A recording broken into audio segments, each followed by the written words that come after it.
Salam hangat bagi para pembaca sekalian. Saya dipecat oleh perusahaan. Pihak HRD bertanya apakah saya memiliki permintaan. Saya tersenyum dan berkata, panggilkan ketua dewan direksi untuk turun langsung dan mengurus prosedur. Pemecatan saya dipecat pada suatu pagi di mana di luar sana langit Jakarta sedang diguyur hujan gerimis. Jenis hujan yang tidak terlalu deras hingga membuat orang harus berlarian, tetapi cukup awet untuk membuat hati terasa dingin. Ketika Pak Kusuma, manajer penjualan, meletakkan surat keputusan pemutusan hubungan kerja di atas meja saya, seluruh ruang kantor tiba-tiba menjadi hening. Seketika, dia menatap saya dengan tatapan dingin, suaranya datar seperti sedang membaca pengumuman yang tidak ada hubungannya dengan nyawa manusia. Bima, bereskan barang-barangmu. Perusahaan tidak membutuhkan karyawan yang merugikan kepentingan bersama sepertimu lagi. Saya mendongak menatapnya, lalu menatap secari kertas berstempel merah dari Nusantara Jaya Group yang tergeletak di depan saya. 3 bulan lalu, saya melangkah ke tempat ini dengan sebuah harapan yang tidak diketahui siapapun. Saya datang bekerja tidak hanya untuk mencari gaji, saya datang ke sini untuk mencari seseorang. Seseorang yang selama 19 tahun ini hanya berani saya panggil, lirih di malam-malam panjang dengan sebutan, Ibu. Namun saat itu, di depan semua orang, saya tidak mengatakan apa-apa, saya hanya berdiri perlahan, mengangkat tangan untuk merapikan kerah kemeja yang sedikit, kusut setelah pagi yang menegangkan, lalu tersenyum tipis. Mungkin senyuman, itulah yang membuat Pak Kusuma jengkel. Dia mengerutkan kening, mengetuk meja, dan melanjutkan, pihak HRD sedang menunggumu untuk mengurus prosedur pengunduran diri. Kalau ada permintaan, sampaikan saja, jangan membuang waktu. Perusahaan, saya menatapnya cukup lama. Dalam sorot matanya, tidak ada sedikit pun keraguan, juga tidak ada rasa kasihan pada seorang karyawan yang pernah begadang hingga jam 2 atau 3 pagi demi menyelesaikan rencana bisnis yang justru dia bawa untuk dilaporkan kepada jajaran direksi. Saya tahu saya dijebak. Saya juga tahu bahwa jika saat ini saya berteriak bahwa saya tidak bersalah, bahwa saya tidak pernah membocorkan strategi bisnis perusahaan, maka semua tatapan di sekitar hanya akan melihat saya seperti orang menyedihkan yang sedang meronta-ronta. Saya mengambil kotak kardus kecil dari bawah meja, memasukkan beberapa barang pribadi ke dalamnya. Sebuah pulpen tua, buku catatan yang ujungnya sudah usang, foto kelulusan kuliah saya, dan sebuah cincin plastik berwarna biru pudar yang selalu saya simpan di laci. Itu adalah satu-satunya peninggalan dari masa kecil saya, sekaligus benda yang mengingatkan saya bahwa di dunia ini saya pernah memiliki sebuah rumah, pernah memiliki seorang ibu yang memeluk saya berlari menerobos hujan, pernah memiliki suara gemetar yang berpesan agar saya hidup menjadi orang baik. Melihat saya terdiam, Pak Kusuma semakin kehilangan kesabaran. Dia melipat tangan di dada, suaranya menjadi lebih berat. Bima, kamu dengar tidak? Kalau ada permintaan, katakan. Saya meletakkan kotak itu di atas meja, menoleh ke arahnya, dan mengucapkan setiap kata dengan sangat lambat. Saya hanya punya satu permintaan. Pak Kusuma mendengus pelan, katakan. Saya menatap lurus ke matanya, panggilkan ibu ketua turun ke sini, urus sendiri. Prosedur pemecatan saya, seluruh ruangan terasa membeku. Seseorang yang sedang mengetik di keyboard pun menghentikan tangannya, ada yang menunduk pura-pura membaca dokumen, tetapi mata mereka melirik ke atas, tak bisa menyembunyikan rasa penasaran. Pak Kusuma tertegun beberapa detik lalu tertawa, tawa yang penuh penghinaan, sekaligus kemarahan. Kamu pikir kamu siapa? Bentaknya. Suaranya meninggi, seorang karyawan baru yang belum genap 3 bulan bekerja, ketahuan membocorkan dokumen rahasia, malah menuntut ketua dewan direksi turun untuk mengurus pemecatanmu. Kamu pikir ini pasar? Saya tidak menjawab. Saya tahu, di mata mereka, saya hanyalah Bima, seorang karyawan muda yatim piatu, rekam jejak bersih tapi tidak punya dukungan siapa-siapa, bekerja terlalu keras hingga terlihat bodoh.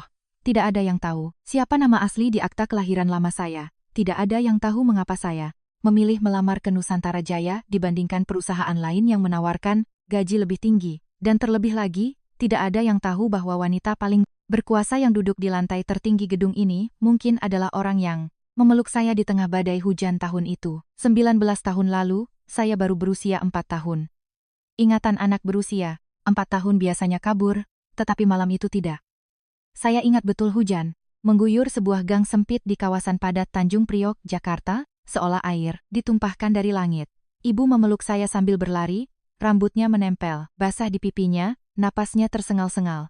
Di belakang kami, terdengar teriakan pria penagih utang, suara sandal yang bergesekan dengan lantai semen, dan suara pagar besi yang digedor keras-keras. Ibu memeluk saya erat-erat hingga saya hampir tidak bisa bernapas. namun saya tidak menangis karena saya merasakan dia lebih ketakutan daripada saya. Sesampainya di depan gerbang panti asuhan Kasih Bunda, ibu menurunkan saya. Dia berlutut di depan saya, kedua tangannya yang gemetar merapikan kemeja basah, kuyup di tubuh saya. Air hujan mengalir dari rambutnya ke mata saya, terasa asin. Dia berkata, "Bima, dengarkan ibu. Kamu harus jadi anak baik, harus hidup dengan benar. Nama ibu Maya, kamu ingat, kan? Ibu adalah Maya. Suatu hari nanti, ibu pasti akan kembali menjemputmu." Saya memeluk lehernya, menangis hingga suara saya serak. "Ibu, jangan tinggalkan Bima." Ibu menggigit bibirnya hingga berdarah. Dia mencium kening saya lalu melepaskan jari-jari saya satu persatu. Saya masih ingat tatapan matanya saat itu penuh rasa sakit, penuh cinta. Namun seolah ada sesuatu yang hancur di dalam dirinya. Dia berbalik dan berlari ke dalam tirai hujan. Saya mengejarnya beberapa langkah, terjatuh di lantai ubin yang dingin, memanggil-manggil ibu hingga suara saya hilang. Tapi hujan terlalu deras, suara orang terlalu jauh, dan bayangan punggungnya akhirnya menghilang di ujung gang. Sejak hari itu, saya tumbuh besar di panti asuhan. Para pengurus di sana menyayangi saya, memberi saya makan, menyekolahkan saya, mengajari saya sopan, santun, mengajari saya agar tidak membenci nasib. Namun, anak mana yang tidak memiliki ibu yang tak punya ruang kosong yang tak bisa diisi oleh siapapun? Setiap kali melihat teman-teman dikunjungi orang tua mereka, saya akan duduk, bersembunyi di balik pohon beringin di halaman, bertanya-tanya apakah ibu masih ingat jalan untuk kembali. Pada usia 17 tahun, saya meninggalkan panti asuhan, bekerja sambil belajar. Siang hari saya menjadi kurir pengantar barang, malam hari saya ikut sekolah, kejar paket, lalu mengikuti ujian masuk universitas dengan segenap tenaga. Seperti orang yang tak punya jalan mundur, saya menabung setiap rupiah, bukan untuk membeli baju bagus, bukan untuk makan enak, melainkan untuk mencari ibu. Saya bertanya ke setiap tempat, melacak potongan berita lama, mencari nama Maya di tumpukan dokumen yang sudah menguning. Terkadang, saya pikir saya sudah menemukannya, tapi jejak itu hilang lagi. Terkadang, saya berpikir mungkin ibu sudah tidak ada di dunia ini. Tapi setiap kali mengingat tatapan matanya di malam hujan itu, saya tidak mengizinkan diri. Saya menyerah. Hingga lebih dari 3 bulan lalu, saya melihatnya di sebuah siaran berita bisnis. Wanita yang berdiri di atas panggung memperkenalkan proyek baru, Nusantara Jaya Group itu bernama Ibu Maya. Dia mengenakan blus batik elegan, berwarna biru tua, rambutnya disanggul rapi, suaranya berat dan hangat. Waktu telah mengubah wajahnya, tetapi sepasang mata itu tidak mungkin saya salah kenali. Itu adalah sepasang mata yang menatap saya untuk terakhir kalinya di depan gerbang panti asuhan. Itu adalah ibu saya. Saya tidak berani langsung berlari dan mengakuinya. 19 tahun adalah jarak yang terlalu panjang. Saya takut dia sudah memiliki keluarga baru, takut kehadiran saya akan mengacaukan hidupnya. Dan yang paling saya takutkan adalah, dia sudah melupakan anak yang pernah ditinggalkannya dalam hujan. Karena itu, saya memilih diam-diam melamar kerja ke Nusantara Jaya Group. Saya ingin berdiri sedikit lebih dekat dengannya, ingin melihat apakah dia masih menyimpan ruang di hatinya untuk anak bernama Bima di masa lalu. Saya bekerja seperti orang yang tak kenal lelah. Pekerjaan apapun yang diberikan, saya terima. Proyek sulit, saya ajukan diri. Laporan mendesak, saya lembur hingga larut malam. Saya hanya berharap suatu hari nanti bisa masuk ke ruang rapat, mempresentasikan rencana bisnis yang cukup bagus agar dia mau menatap saya lebih lama. Namun saya tidak menyangka. Sebelum saya sempat mengatakan satu kalimat padanya, "Ibu, saya telah difitnah membocorkan rahasia perusahaan." Dan sekarang, saya berdiri di tengah kantor ini, di bawah tatapan curiga, dengan hanya satu jalan, keluar untuk bertemu dengannya. Pak Kusuma melangkah maju, merendahkan suaranya yang penuh ancaman. "Bima, jangan membuat dirimu semakin malu. Tanda tangani surat pemecatan ini, dan perusahaan tidak akan memperkarakannya lebih jauh.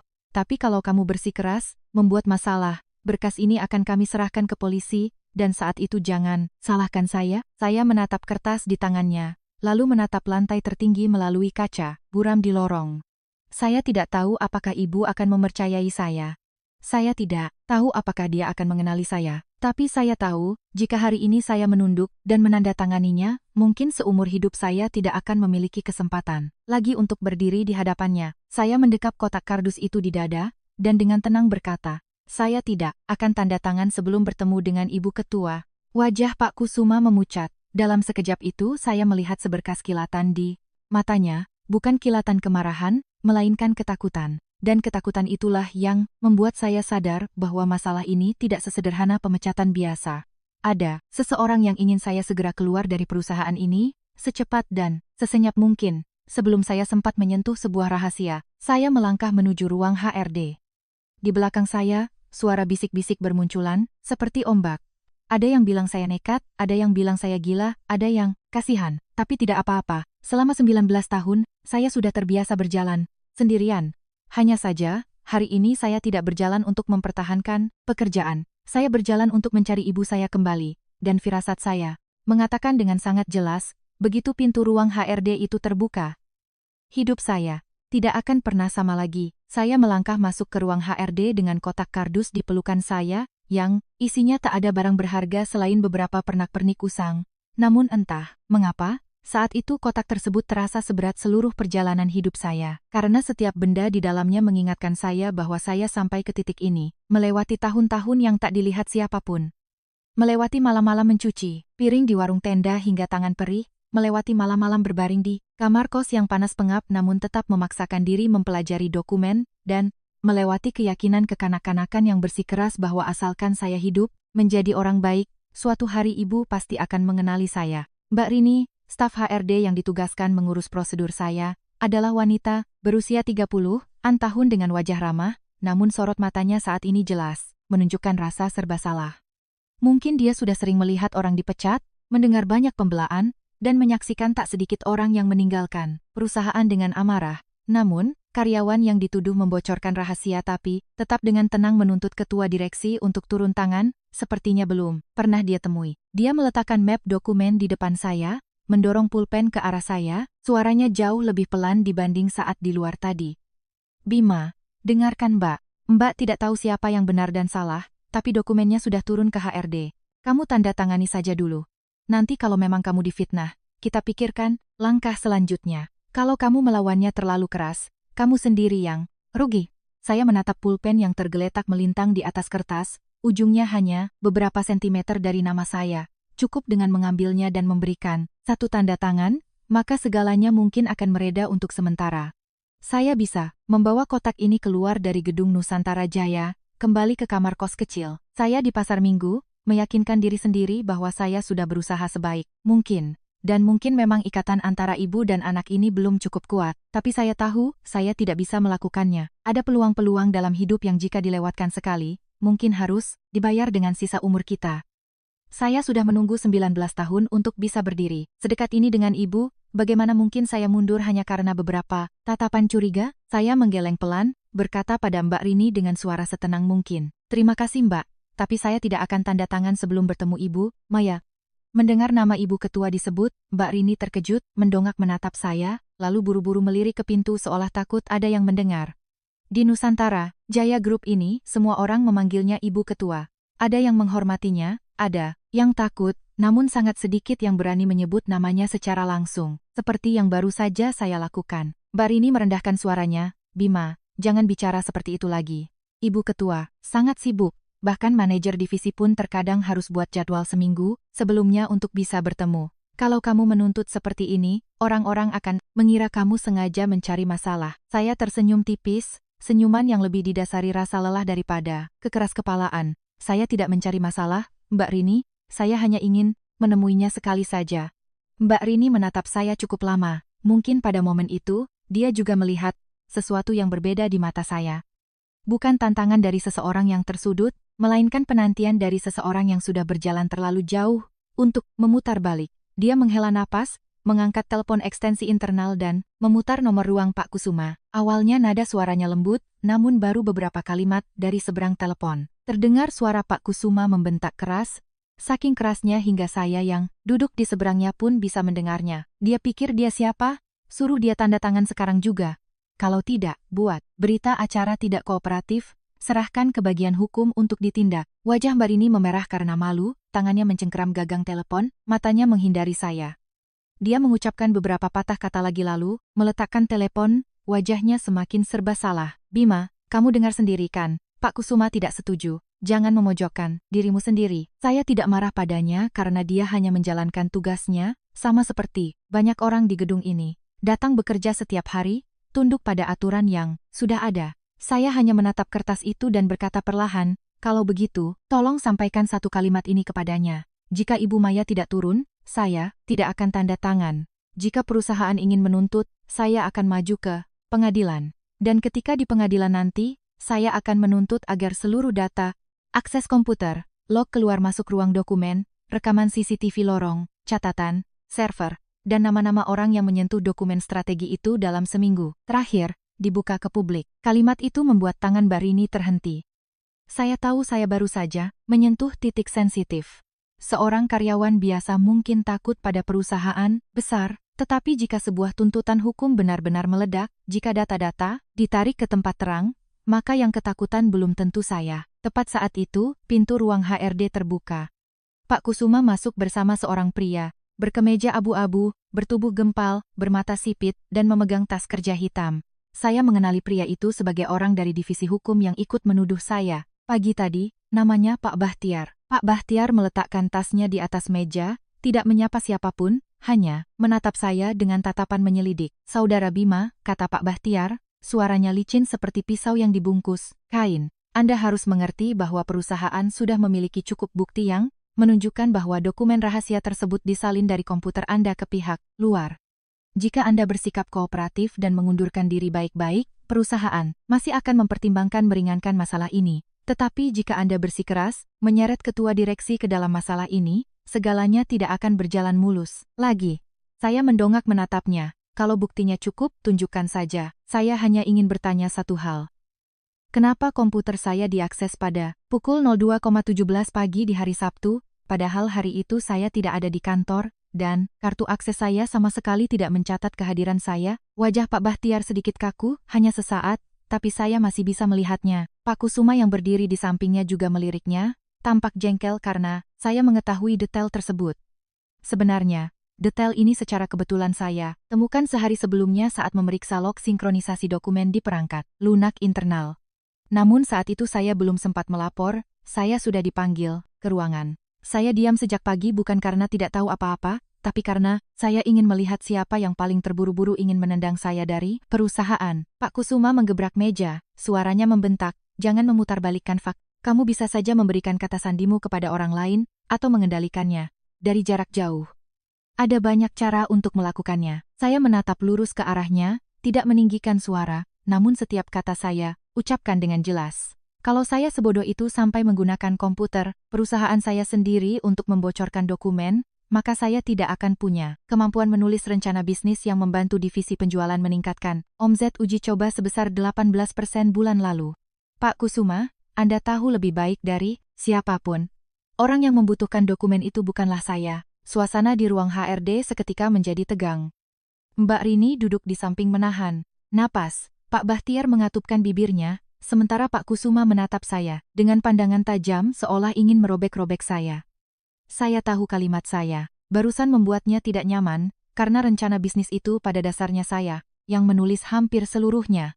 Namun saat diserahkan ke jajaran direksi, nama saya ditaruh di baris paling bawah, sementara orang yang mempresentasikan laporannya adalah dia. Saya tidak memperebutkannya, karena saya ingin mempertahankan posisi saya di perusahaan ini untuk mencari ibu.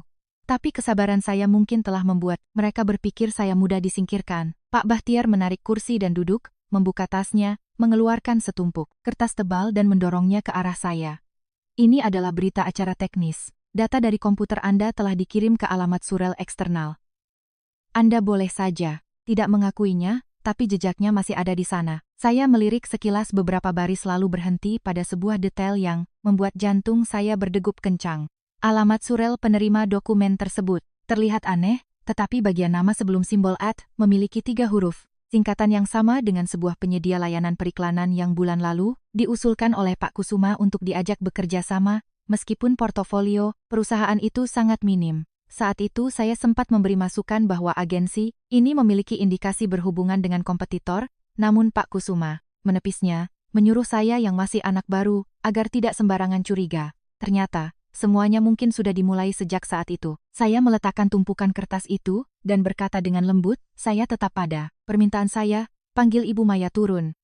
Di hadapannya, saya akan tanda tangan, atau tidak sama sekali. Pak Kusuma tertawa dingin, namun kali ini suara tawanya tidak semantap sebelumnya. Dia melangkah maju, membungkuk di dekat saya, dan berbisik cukup pelan agar hanya saya yang bisa mendengar. Bima, Ini peringatan terakhir dari saya. Jangan menganggap dirimu terlalu penting. Ada orang-orang di dunia ini yang tidak bisa kamu temui hanya karena kamu ingin menemuinya. Di mana kamu lahir, bagaimana kamu dibesarkan, tidak ada yang peduli. Anak pungut yang tidak punya asal-usul sepertimu, sebaiknya tahu, dire. Kalimat tidak punya asal-usul itu menusuk dada saya lebih menyakitkan dari tuduhan manapun. Sepintas, bayangan ibu yang berlutut di tengah hujan kembali terlintas, tangannya yang gemetar merapikan kerah baju saya. Matanya yang merah, berpesan, agar saya mengingat nama ibu. Saya mencengkeram erat kotak kardus itu, mencoba menelan rasa sesak di tenggorokan. Jika ini dulu, mungkin saya sudah menundukkan kepala. Anak yang tumbuh di panti asuhan biasanya sangat takut jika orang mengungkit asal-usulnya, karena setiap kali hal itu terjadi, rasanya seperti ditelanjangi di depan orang banyak. Tapi, hari ini, saya bukan lagi anak kecil yang menangis di depan gerbang tahun itu. Saya mendongak dan berkata perlahan, justru karena saya tidak punya asal-usul, maka hari ini saya harus mencarinya. Sampai dapat, Pak Kusuma tertegun, mungkin tidak sepenuhnya memahami kalimat itu. Tepat pada saat itu, telepon di meja Mbak Rini berdering, suaranya memecah kesunyian, mengejutkan seisi ruangan hingga semuanya menoleh. Mbak Rini mengangkat telepon, awalnya hanya berkata iya, namun kemudian raut, wajahnya berubah drastis. Dia berdiri dari kursinya, matanya menatap saya dengan penuh keheranan, suaranya bergetar. Baik, saya mengerti. Ya. Saya akan segera menyiapkan ruang tunggu. Saat dia meletakkan telepon, seluruh ruangan menjadi sangat sunyi, hingga suara rintik hujan yang mengetuk jendela kaca di lorong luar terdengar jelas. Pak Kusuma mengerutkan kening dan bertanya, siapa yang menelepon? Mbak Rini. Mbak Rini menelan ludah, menatap bergantian dari Pak Kusuma ke Pak Bahtiar, lalu akhirnya berhenti pada saya. Kantor ketua direksi baru saja memberi kabar. Ibu Maya sedang turun ke sini. Beliau ingin bertemu dengan Bima sekarang juga. Pada detik itu, semua suara di sekeliling saya seakan menjauh. Saya tidak lagi mendengar dengan jelas gumaman Pak Kusuma yang tergagap bertanya ulang. Saya juga tidak lagi mempedulikan tatapan panik Pak Bahtiar. Saya hanya merasakan tangan saya mendingin, jantung saya berdegup kencang hingga menyesakkan napas. 19 tahun penantian, 19 tahun bertanya-tanya apakah ibu masih mengingat saya. Semuanya memuncak pada suara langkah sepatu hak tinggi yang bergema dari ujung lorong. Yang semakin lama semakin dekat. Suara sepatu hak tinggi itu tidak terlalu keras, namun di telinga saya saat itu, ia bagaikan suara lonceng yang mengetuk setiap lapisan kenangan. Setiap langkah yang bergema dari ujung lorong menarik sepotong masa lalu untuk kembali. Masa lalu anak berusia 4 tahun yang berdiri di bawah emperan yang dingin dan basah.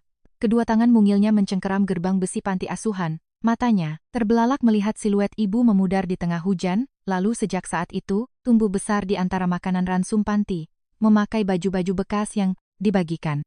Duduk menonton kembang api di TV saat malam tahun baru tanpa tahu di mana ibu berada, apakah dia masih mengingat anak yang pernah dicium keningnya, dan dipesan agar menjadi orang baik. Pintu ruang HRD terbuka perlahan. Orang yang masuk pertama kali adalah sekretaris bernama Dinda.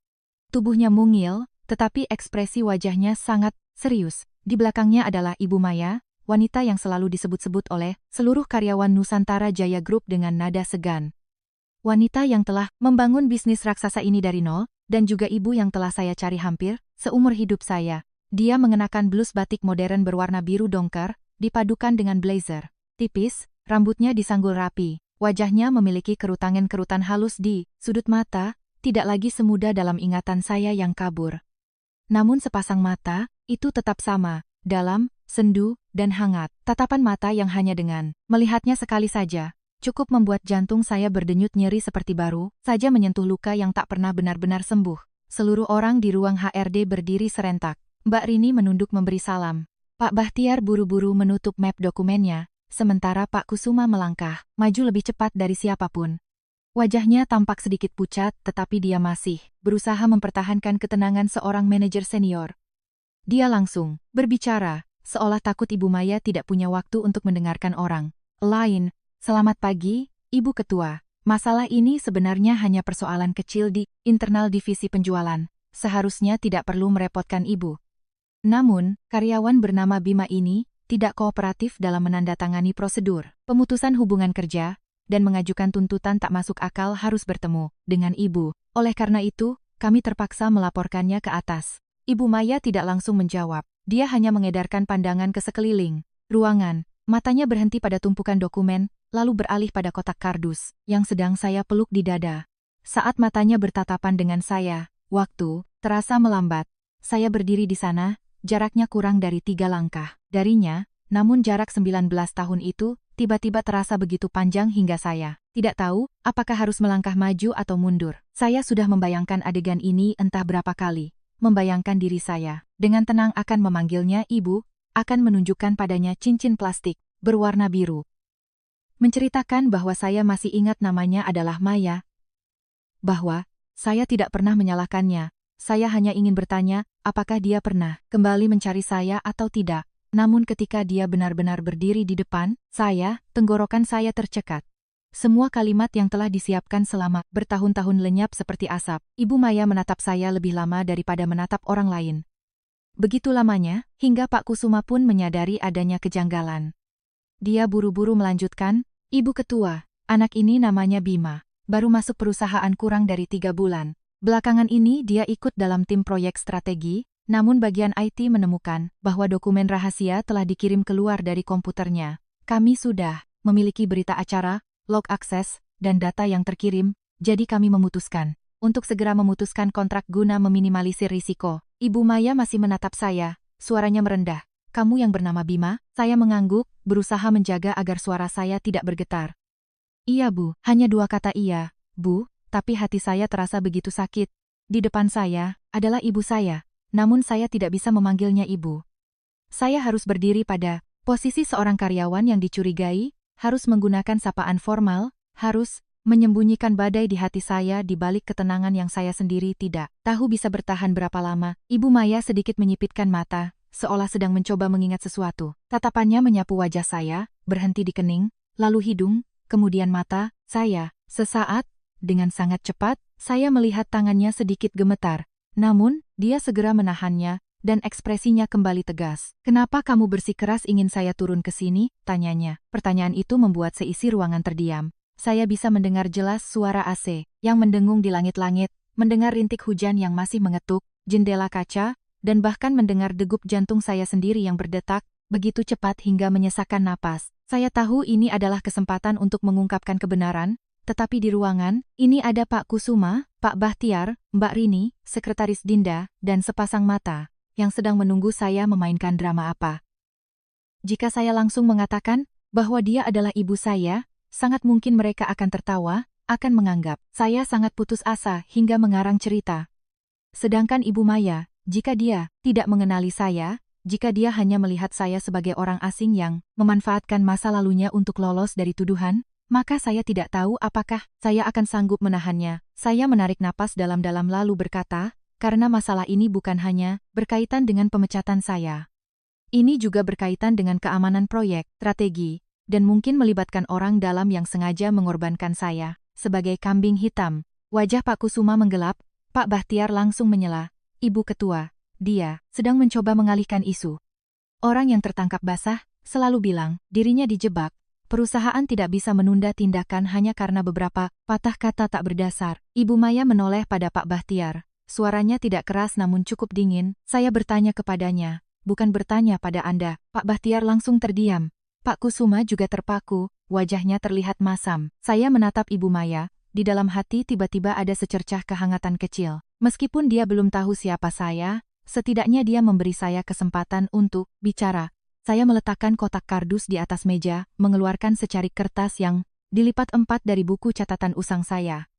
Itu adalah catatan yang saya salin sendiri mengenai waktu login mencurigakan di komputer saya, beserta riwayat kartu akses yang saya minta dari Pak Slamet, Satpam Parubaya di lobi belakang. Seorang pria yang selalu tersenyum ramah setiap kali melihat saya mengambil motor pada tengah malam. Saya menyerahkan kertas itu kepada Ibu Maya. Ibu, data dikirim keluar pada pukul 02.17 pagi hari Sabtu. Tapi malam itu saya tidak ada di kantor. Kartu karyawan saya mencatat saya terakhir kali keluar dari gedung pada pukul 21.36 Jumat malam.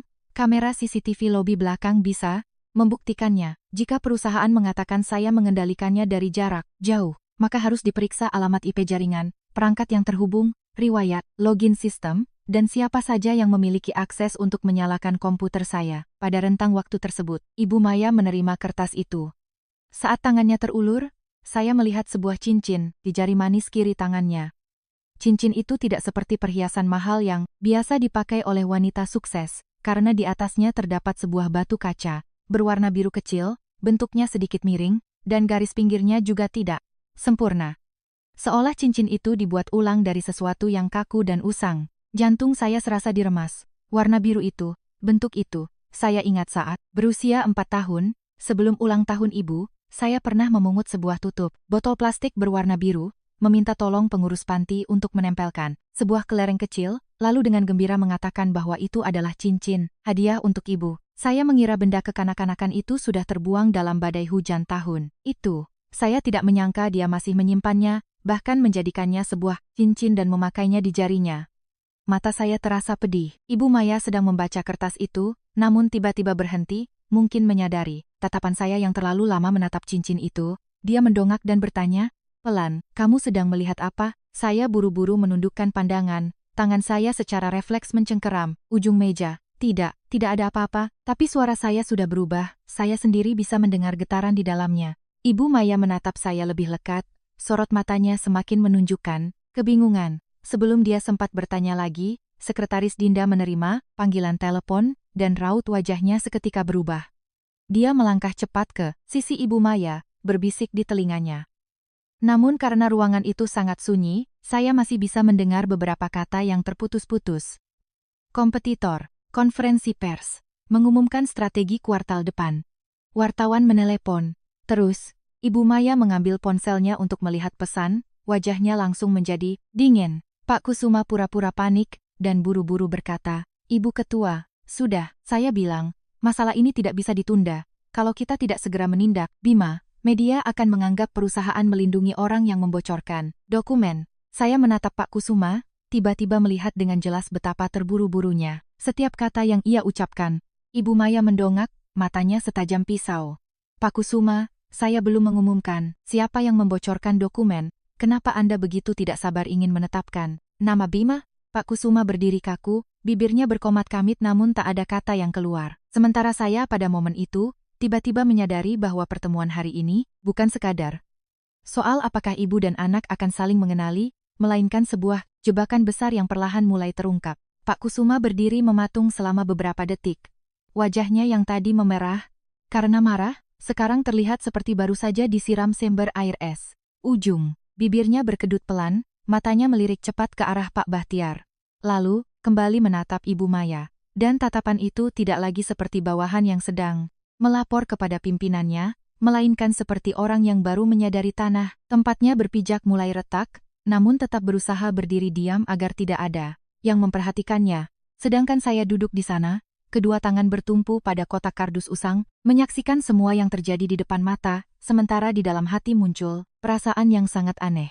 Karena sejak saya masuk ke perusahaan ini, baru kali inilah saya melihat orang yang selalu percaya diri seperti Pak Kusuma, menunjukkan kegugupan yang begitu nyata. Ibu Maya meletakkan ponselnya di atas meja, pandangannya tetap tertuju pada Pak Kusuma, suaranya tidak keras namun karena begitu tenang justru membuat lawan bicaranya merasa tertekan. "Saya tanya sekali lagi, atas dasar apa Anda memastikan Bima adalah orang yang membocorkan dokumen?" Pak Kusuma menelan ludah perlahan, lalu buru-buru menjawab, "Ibu Ketua, karena tim IT sudah memeriksanya. Data ditransfer keluar dari komputer anak ini. Lalu siapa penanggung jawab yang memeriksanya?" Pak Kusuma sedikit terdiam. "Itu tim IT internal." Ibu Maya menoleh ke arah Sekretaris Dinda. "Dinda, panggil manajer IT ke sini." Dinda segera mengangguk, melangkah keluar. Begitu pintu tertutup, udara di dalam ruangan terasa semakin berat. Saya menoleh ke arah Pak Bahtiar, dan melihatnya sedang menunduk membolak-balik map dokumen di depannya, tetapi jari-jarinya jelas sedikit bergetar. Orang bilang pembohong yang hebat akan bersikap tenang, tapi sebenarnya hanya orang yang berkata jujurlah yang tidak perlu mengingat apa yang pernah dia katakan. Ibu Maya memegang kertas catatan yang saya berikan tadi, melihatnya sekali lagi, lalu bertanya kepada saya, "Bima, dari mana kamu mendapatkan riwayat kartu akses ini?"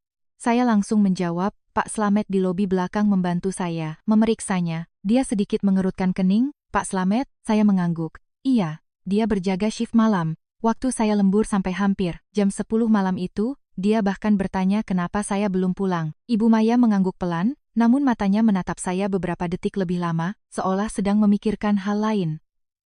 Saya menyadari sejak saya masuk ruangan. Hingga sekarang, dia menatap saya lebih dari yang seharusnya dilakukan terhadap seorang karyawan biasa. Seringkali dia menatap lurus ke mata saya, seolah berusaha mengingat seseorang yang pernah dia temui di masa lampau. Saya buru-buru menunduk menghindari tatapan itu, karena saya takut saya tidak akan bisa menjaga ketenangan saya lagi. Di tangannya masih melingkar cincin, dengan batu kaca biru kecil itu. Hanya dengan melihatnya, saya kembali teringat pada tangan mungil saya saat berusia 4 tahun. Teringat saat ibu duduk di bawah emperan rumah kontrakan lama, tertawa sampai meneteskan air mata saat saya menyodorkan cincin plastik itu sambil berkata, "Bima beli pakai uang tabungan, Liu." Dulu saya tidak tahu dari mana uang untuk menabung. Saya hanya mengumpulkan kelereng-kelereng dari anak-anak di gang, menukarnya dengan beberapa ribu rupiah, lalu berlari ke warung kelontong meminta tolong penjualnya untuk mengelemnya. Ibu mengusap kepala saya dan berkata, "Ini hadiah paling berharga yang pernah ibu miliki." Saya mengira dia sudah melupakannya. Saya mengira setelah 19 tahun, hanya saya sendiri yang terus mengingatnya. Namun cincin itu masih ada. Tepat saat saya sedang berusaha menyembunyikan emosi di dalam hati, pintu ruangan kembali terbuka. Seorang pria berusia 40-an tahun masuk, berkacamata, mengenakan kemeja putih, dengan sikap yang agak terburu-buru. Saya mengenalinya sebagai Mas Hendra, manajer IT. Ibu ketua memanggil saya, Ibu Maya mengangguk. "Mas Hendra, data yang berkaitan dengan kebocoran dokumen, strategi, siapa yang memeriksanya?" Mas Hendra tampak sedikit bingung. "Maaf Bu, saya belum menerima permintaan apa pun terkait pemeriksaan langsung." Seluruh ruangan seketika hening. Wajah Pak Kusuma berubah pucat. Pak Bahtiar tiba-tiba mendongak, sementara saya merasakan setiap ujung jari saya mendingin. Ibu Maya bertanya perlahan, "Apa maksud Anda?" Mas Hendra melihat sekeliling sejenak lalu menjawab dengan sangat jelas, "Pagi ini divisi hukum mengirim permintaan pengambilan data, tapi karena saya sedang rapat, Tono yang bertanggung jawab atas sistem yang menanganinya sementara. Saya baru menerima laporan awalnya saja, belum menandatangani persetujuan resminya." "Tono di mana sekarang?" "Tono sedang cuti sejak kemarin, Bu." Ibu Maya sedikit menyipitkan matanya, tidak ada yang bicara lagi. Saya melihat ke arah Pak Kusuma. Kali ini tidak perlu jeli untuk melihat raut wajahnya yang mulai berubah. Dahinya mulai berkeringat, tangannya yang bersandar di ujung meja mencengkeram erat hingga buku-buku jarinya memutih. Pak Bahtiar langsung menyela, mungkin karena belum sempat menyelesaikan prosedurnya saja, Ibu Ketua, tapi datanya tetap asli. "Saya belum bertanya kepada Anda," sela Ibu Maya. Pak Bahtiar langsung terdiam bungkam. Tepat pada saat itu, telepon Ibu Maya bergetar. Dia melihat layar selama beberapa detik lalu berdiri, berjalan ke arah pintu kaca di samping lorong, untuk mengangkatnya. Seluruh ruangan tenggelam dalam kesunyian yang aneh. Saya tidak tahu apa yang dikatakan orang di seberang sana, hanya melihat wajahnya yang perlahan semakin dingin. Beberapa menit kemudian, dia kembali, meletakkan teleponnya di atas meja, lalu menatap lurus pada Pak Kusuma. "Kompetitor baru saja mengumumkan strateginya di media," ucapnya. Pak Kusuma langsung menimpali, "Lihat kan, Ibu Ketua, kita harus menindaknya sekarang juga." "Tapi ada satu masalah," potong Ibu Maya. "Strategi yang baru mereka umumkan bukan versi terbaru." Pak Kusuma terpaku. Ibu Maya melanjutkan, "Itu draft lama dari 2 bulan lalu yang sudah dibuang. Strategi kita saat ini sudah banyak direvisi. Kalau memang Bima yang membocorkannya, kenapa kompetitor punya draft yang lama?" Pertanyaan itu ibarat hantaman keras ke atas meja. Saya menatap Pak Kusuma, dia tidak bicara. Pak Bahtiar juga tidak bicara, namun keheningan itulah yang menjelaskan terlalu banyak hal. Saya tiba-tiba teringat kejadian sekitar sebulan yang lalu. Malam itu saya lembur sampai sangat larut. Saat turun untuk mengambil dokumen di ruang arsip, saya sempat melihat Pak Kusuma sedang menelepon di lorong lantai 18, karena saya hanya lewat, saya hanya mendengar sayup-sayup sebuah kalimat, "Tenang saja, akan saya bereskan dengan bersih." Saat melihat saya, dia langsung mematikan telepon dan tersenyum, mengatakan bahwa dia sedang bicara dengan klien. Saat itu saya tidak terlalu memikirkannya, tapi sekarang, saya mendongak menatap Pak Kusuma. Dia juga sedang menatap saya. Tatapan matanya tidak lagi seperti melihat seorang bawahan, melainkan seperti melihat duri yang harus dicabut secepat mungkin. Tepat saat itu, pintu ruangan kembali didorong keras. Seorang resepsionis berlari masuk, napasnya terengah-engah hingga wajahnya memerah. "Ibu Ketua, di lobi bawah ada polisi dari Direktorat Tindak Pidana Ekonomi Khusus. Mereka bilang menerima laporan anonim dari internal terkait jual-beli informasi perusahaan." Saya melihat wajah Pak Kusuma memucat dalam sekejap, sementara Ibu Maya perlahan menoleh padanya, suaranya terdengar sangat tenang, namun menakutkan. Sepertinya hari ini bukan hanya satu orang yang perlu memberi penjelasan. Kabar kedatangan polisi di lobi bawah membuat seisi ruang HRD jatuh ke dalam keheningan yang sangat berat. Keheningan itu bukan lagi sekadar rasa penasaran atau ketegangan biasa, melainkan perasaan bahwa semua orang tahu ada masalah besar yang sedang terbuka di depan mata. Hanya saja belum ada yang berani menyebutkannya secara terang-terangan. Sementara itu, Pak Kusuma berdiri mematung. Kedua tangannya dibiarkan menggantung, tetapi jari-jarinya nyata melengkung seperti sedang berusaha mencengkeram udara. Wajahnya pucat lalu memerah, bibirnya berkomat kamit beberapa kali tanpa mengeluarkan sepatah kata pun. Karena mungkin dia sendiri tidak menyangka, sandiwara yang ia kira akan segera ditutup dengan tanda tangan, pengunduran diri saya, tiba-tiba berbelok ke arah yang tak bisa ia kendalikan. Ibu Maya menatap resepsionis itu dan berkata singkat, "Persilakan mereka naik ke ruang rapat kecil di lantai ini. Sekaligus, beritahu bagian audit internal untuk menyegel semua komputer yang terlibat. Mulai dari komputer Bima, komputer Pak Kusuma, komputer Pak Bahtiar, sampai komputer Tono di divisi IT. Tidak ada yang boleh menyentuhnya sebelum ada berita acara." Kalimat itu jelas membuat wajah Pak Bahtiar pucat pasi. Dia buru-buru berdiri, mencoba menjaga suaranya tetap tenang. "Ibu Ketua, saya ini penasihat hukum perusahaan. Menyegel komputer saya rasanya tidak perlu, karena saya hanya menerima dokumen yang dikirim dari berbagai departemen." Ibu Maya menoleh padanya, tatapannya sama sekali tidak goyah. "Kalau Anda hanya menerima dokumen, maka Anda tidak perlu takut apa-apa." Pak Bahtiar bungkam. Saya duduk di samping mendengar setiap kata yang dia ucapkan. Di dalam hati terasa sedikit lega sekaligus perih. Lega karena akhirnya ada orang yang mau melihat kejadian ini dengan logika. Perih karena orang itu adalah ibu saya, orang yang berdiri sedekat ini dengan saya, tapi saya tetap tidak bisa memanggilnya ibu pada saat seperti ini. Karena jika saya membiarkan emosi menguasai saya, segalanya bisa menjadi lebih kacau, dan orang-orang yang ingin membungkam saya akan punya alasan untuk menuduh saya mengarang cerita agar lolos dari jeratan. Ibu Maya berjalan ke arah pintu, memberi isyarat agar semua orang pindah ke ruang rapat. Saya mendekap kotak kardus itu dan mengikutinya dari belakang. Saat berjalan melewati lorong, saya melihat banyak karyawan berdiri merapat di kedua sisi. Ada yang pura-pura menelepon, ada yang memeluk dokumen, tapi mata mereka terus menatap ke arah kami. Berita menyebar di perusahaan lebih cepat daripada angin. Seorang karyawan yang dipecat lalu menuntut bertemu ketua direksi sudah cukup membuat heboh, apalagi kini ditambah polisi ekonomi yang datang langsung ke lokasi. Semua orang tahu Nusantara Jaya sedang menghadapi masalah besar. Begitu kami masuk ke ruang rapat, dua petugas berpakaian sipil sudah menunggu. Pria yang lebih tua memperkenalkan dirinya sebagai Pak Surya, dari Direktorat Tindak Pidana Ekonomi Khusus Polda Metro Jaya. Rekannya yang mendampingi bernama Mas Dedi, petugas yang mencatat dokumen awal. Pak Surya berusia sekitar 50-an, suaranya berat, sikapnya tenang namun matanya sangat tajam. Tipe orang yang tidak perlu banyak bicara, tapi sudah membuat orang lain sadar bahwa mereka tak seharusnya berkelit. Beliau berjabat tangan dengan Ibu Maya terlebih dahulu, lalu menatap kami dan berbicara dengan lugas. Kami menerima laporan anonim beserta beberapa dokumen yang menunjukkan adanya indikasi jual-beli informasi bisnis antara orang dalam, Nusantara Jaya Group dan perusahaan kompetitor. Hari ini kami datang untuk melakukan pemeriksaan awal.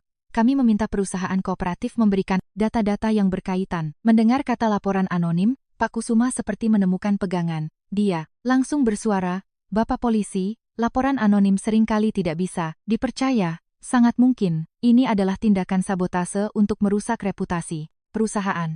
Padahal, kami sudah memastikan bahwa karyawan bernama Bima terlibat langsung dalam penyebaran dokumen." Pak Surya menatap Pak Kusuma, bertanya perlahan, "Anda memastikannya berdasarkan bukti apa?" Pak Kusuma menoleh ke arah Pak Bahtiar. Pak Bahtiar segera menyodorkan map dokumen tersebut dengan suara yang tak lagi sepercaya diri sebelumnya. Berdasarkan ekstrak data dari komputer pribadi karyawan bernama Bima, yang menunjukkan bahwa dokumen strategi dikirim ke pihak luar. Pak Surya tidak langsung mengambil map itu, tapi terus bertanya, "Siapa yang mengekstrak datanya?" Pak Bahtiar menjawab, "Tim IT." Pak Surya beralih ke Mas Hendra, manajer IT yang dipanggil beberapa menit yang lalu. "Anda kepala divisi IT?" Mas Hendra mengangguk. "Benar, ini dokumen yang Anda tanda tangani?" Mas Hendra mengambil dokumen itu dan melihatnya. Seketika raut wajahnya berubah. Dia mendongak dan berkata dengan sangat jelas, "Bukan, tanda tangan ini bukan milik saya." Kalimat itu bagaikan suara kaca pecah di tengah keheningan ruangan. Saya melihat, Mbak Rini menutup mulutnya dengan tangan. Dinda mengerutkan kening. Sementara, Ibu Maya hanya memejamkan mata sesaat sebelum membukanya dengan tatapan yang semakin dingin. Pak Bahtiar langsung merebut tumpukan kertas itu, membalik ke halaman terakhir, wajahnya pucat pasi. Tidak mungkin, dokumen ini dikirim dari divisi IT ke divisi hukum. Mas Hendra berkata, stempel dari divisi IT memang asli, tapi tanda tangan elektronik ini bukan saya yang menyetujuinya, apalagi format kode autentikasinya juga salah. Kalau diperiksa di sistem, akan ketahuan siapa yang membuat dokumen ini. Ibu Maya berpaling pada Dinda, minta bagian audit periksa sekarang juga. Dinda mengangguk, segera menghubungi bagian pengawasan internal. Pak Kusuma yang berdiri di samping mulai bernapas lebih berat. Dia menatap saya, tatapannya bukan lagi penghinaan, melainkan penuh kebencian. Seolah sayalah orang yang menarik semua ini ke terang benderang. Saya menatapnya balik dengan tenang, namun sebenarnya hati saya tidak setenang. Kelihatannya, saya mengerti bahwa saya sedang berdiri di tengah pertarungan yang tidak seimbang. Orang-orang ini punya jabatan, punya koneksi, dan sudah bertahun-tahun bekerja di perusahaan ini. Sementara saya hanyalah karyawan baru. Andai saja Ibu Maya dan polisi tidak muncul secara tiba-tiba, mungkin saat ini saya sudah ditendang keluar dari gerbang dengan hina, membawa kap sebagai pengkhianat seumur hidup. Pak Surya menatap saya lalu bertanya, Anda yang bernama Bima? Saya berdiri, benar Pak. Ada yang ingin Anda sampaikan? Saya menceritakan segalanya, dari mulai saya menemukan waktu login yang ganjil, hingga bukti kartu akses yang tidak mencatat kehadiran saya di kantor. Saya juga menyinggung tentang kecurigaan saya bulan lalu terhadap agen periklanan yang diajukan Pak Kusuma, yang kemungkinan memiliki hubungan dengan pihak kompetitor. Saya berusaha bicara dengan singkat dan jelas, tanpa memasukkan emosi pribadi. Namun ketika menceritakan tentang pemaksaan pengunduran diri pagi tadi, suara saya tetap sedikit tercekat. Bukan karena takut, tapi karena merasa terhina. Seseorang mungkin bisa menahan banyak penderitaan, terbiasa dengan kesepian, terbiasa dengan kekurangan. Tapi ketika dijadikan orang jahat hanya bermodalkan beberapa lembar dokumen palsu, rasanya tetap sakit. Ibu Maya duduk di ujung meja, diam-diam mendengarkan saya bicara. Sesekali saya merasa tatapannya tertuju pada saya untuk waktu yang lama. Bukan tatapan seorang pemimpin yang melihat bawahannya, melainkan tatapan seorang ibu yang melihat anaknya yang dituduh, namun belum berani mempercayai bahwa itu benar-benar anaknya. Cincin biru di jarinya menyentuh tepi meja, menghasilkan bunyi yang sangat pelan. Melihatnya saja sudah membuat hati saya berdenyut nyeri. Tepat saat itu, telepon Dinda berdering. Dia mengangkatnya lalu segera melapor. Ibu Ketua, Divisi Pengawasan Internal sudah memeriksa dokumen konfirmasi teknis yang palsu itu dibuat menggunakan akun Tono. Namun, akun tersebut login dari komputer Divisi Hukum pada hari Sabtu, pukul 01.58 dini hari. Seluruh mata sontak tertuju pada Pak Bahtiar. Pak Bahtiar tersentak berdiri, suaranya serak. Tidak mungkin, saya tidak ada di kantor jam segitu. Pak Surya langsung bertanya, lalu siapa yang pegang kunci ruang Divisi Hukum? Pak Bahtiar terdiam kaku. Pak Kusuma tiba-tiba menyela, banyak orang keluar masuk ruang Divisi Hukum, tidak bisa langsung menyimpulkan hanya dari satu alamat IP komputer. Pak Surya menoleh padanya. Saya belum menyimpulkan apa-apa. Saya sedang bertanya. Pak Kusuma bungkam, namun keringat sudah membasahi pelipisnya. Tepat ketika suasana begitu tegang hingga terasa menyesakkan napas, ponsel saya bergetar di dalam saku. Niat awal saya tidak ingin mengangkatnya. Tetapi saat melihat layarnya, tertera nama Pak Slamet, Satpam Lobi belakang. Saya meminta izin lalu mengangkatnya. Dari ujung telepon, suara Pak Slamet terdengar pelan tapi terburu-buru. Mas Bima, Bapak baru ingat sesuatu. Malam Sabtu setelah Mas pulang, Bapak sempat melihat Pak Kusuma kembali lewat pintu basement bersama seorang pria berjaket hitam. Bapak kira mereka ada urusan mendesak jadi Bapak tidak bertanya. Tapi, kamera CCTV parkiran basement merekam semuanya. Mas, saya terdiam. Ibu Maya memandang saya. Ada masalah apa? Saya perlahan meletakkan ponsel di atas meja. Menyalakan pengeras suara, lalu berkata, Pak Slamet, tolong ulangi sekali lagi di depan Ibu Ketua dan Bapak Polisi. Di seberang sana hening beberapa detik sebelum suara Pak Slamet terdengar jelas. Gemetar namun yakin. Selamat pagi, Ibu Ketua. Malam Sabtu setelah Mas Bima meninggalkan kantor, saya melihat Pak Kusuma kembali melalui pintu basement bersama orang asing sekitar jam 2 pagi. Wajah Pak Kusuma pucat pasi, sedangkan Ibu Maya berdiri perlahan. Suaranya terdengar begitu dingin hingga tak ada seorang pun di ruangan itu yang berani bernapas lega. Pak Kusuma, Sekarang Anda masih ingin mengatakan bahwa Bima adalah orang yang membocorkan dokumen? Pak Kusuma mematung mendengar pertanyaan Ibu Maya. Ekspresinya saat itu tidak lagi mencerminkan ketenangan seorang atasan yang biasa memerintah bawahannya, melainkan seperti seseorang yang baru saja ditarik ke tempat terang setelah bersembunyi di kegelapan berhari-hari. Matanya membelalak, jakunya naik turun, namun semua penjelasannya tertahan di tenggorokan. Karena ucapan Pak Slamet bukanlah rumor di koridor, bukan pula asumsi pribadi, melainkan kesaksian nyata dari seorang saksi dengan waktu yang spesifik, terlebih lagi terekam oleh kamera CCTV basement. Sebuah bukti yang, jika dibuka, akan langsung mengungkap siapa yang datang ke gedung itu pada malam setelah saya pulang. Ibu Maya tidak berteriak. Beliau hanya menatap Pak Kusuma cukup lama, lalu berpaling ke Mas Hendra, suaranya rendah namun tajam di setiap kata. Mas Hendra, segera koordinasikan dengan bagian keamanan untuk mengekstrak rekaman CCTV parkiran basemen dari pukul 23.00 Jumat malam hingga 03.00 Sabtu dini hari. Sekaligus, periksa semua riwayat akses pintu divisi hukum, divisi, penjualan, dan ruang server pada rentang waktu tersebut. Mas Hendra langsung mengangguk. Siap, saya kerjakan sekarang. Pak Bahtiar buru-buru melangkah maju, suaranya sudah parau. Ibu Ketua, proses pengambilan data internal saat ini membutuhkan prosedur.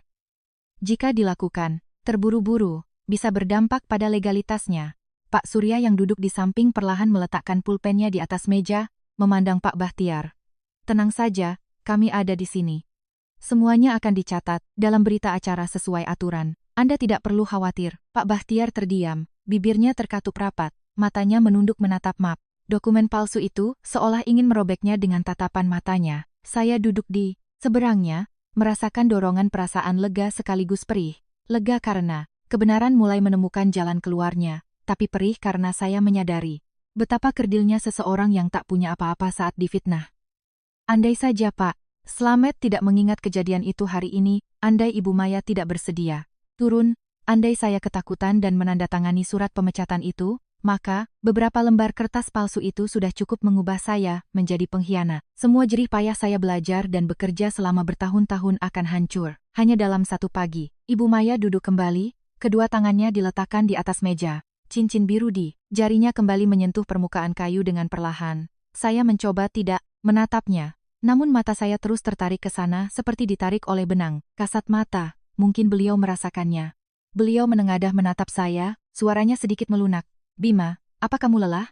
Kalau perlu, kamu bisa keluar sebentar untuk minum air. Hanya sebuah pertanyaan sederhana, tetapi membuat kerongkongan saya tercekat. Selama bertahun-tahun, saya terbiasa bertanya pada diri sendiri apakah saya sanggup bertahan.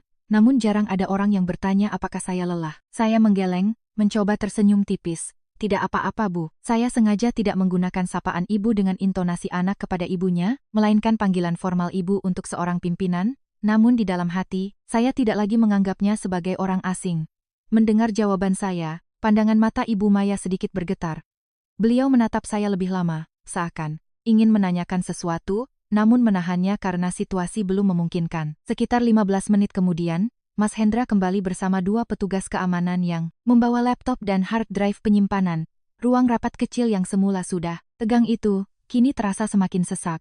Mas Hendra meletakkan laptop di atas meja, menyambungkannya ke sistem CCTV internal. Sementara itu, Pak Surya meminta dibuatkan berita acara mengenai waktu, orang-orang yang hadir, dan siapa yang mengoperasikannya, sebelum memerintahkan untuk memutar rekamannya. Saya menatap layar, detak jantung saya melambat pada setiap ketukannya. Saya tahu rekaman CCTV ini tidak hanya akan membuktikan ketidakbersalahan saya, tetapi juga menyeret jaringan rahasia di balik insiden ini. Gambar dari CCTV basement muncul, sedikit buram namun cukup jelas. Penunjuk waktu, di sudut layar bergeser ke 00 sampai 56. Area basement kosong, hanya lampu putih dingin, yang menerangi lantai beton. Pada 01,49, sebuah mobil hitam masuk. Pintu mobil terbuka, dan orang pertama yang turun adalah Pak Kusuma. Dia mengenakan jaket berwarna gelap, kepalanya sedikit menunduk, berjalan dengan sangat tergesa-gesa. Kemudian, pintu di sisi lain terbuka, seorang pria mengenakan jaket hitam, topi, bisbol, dan masker, ikut turun.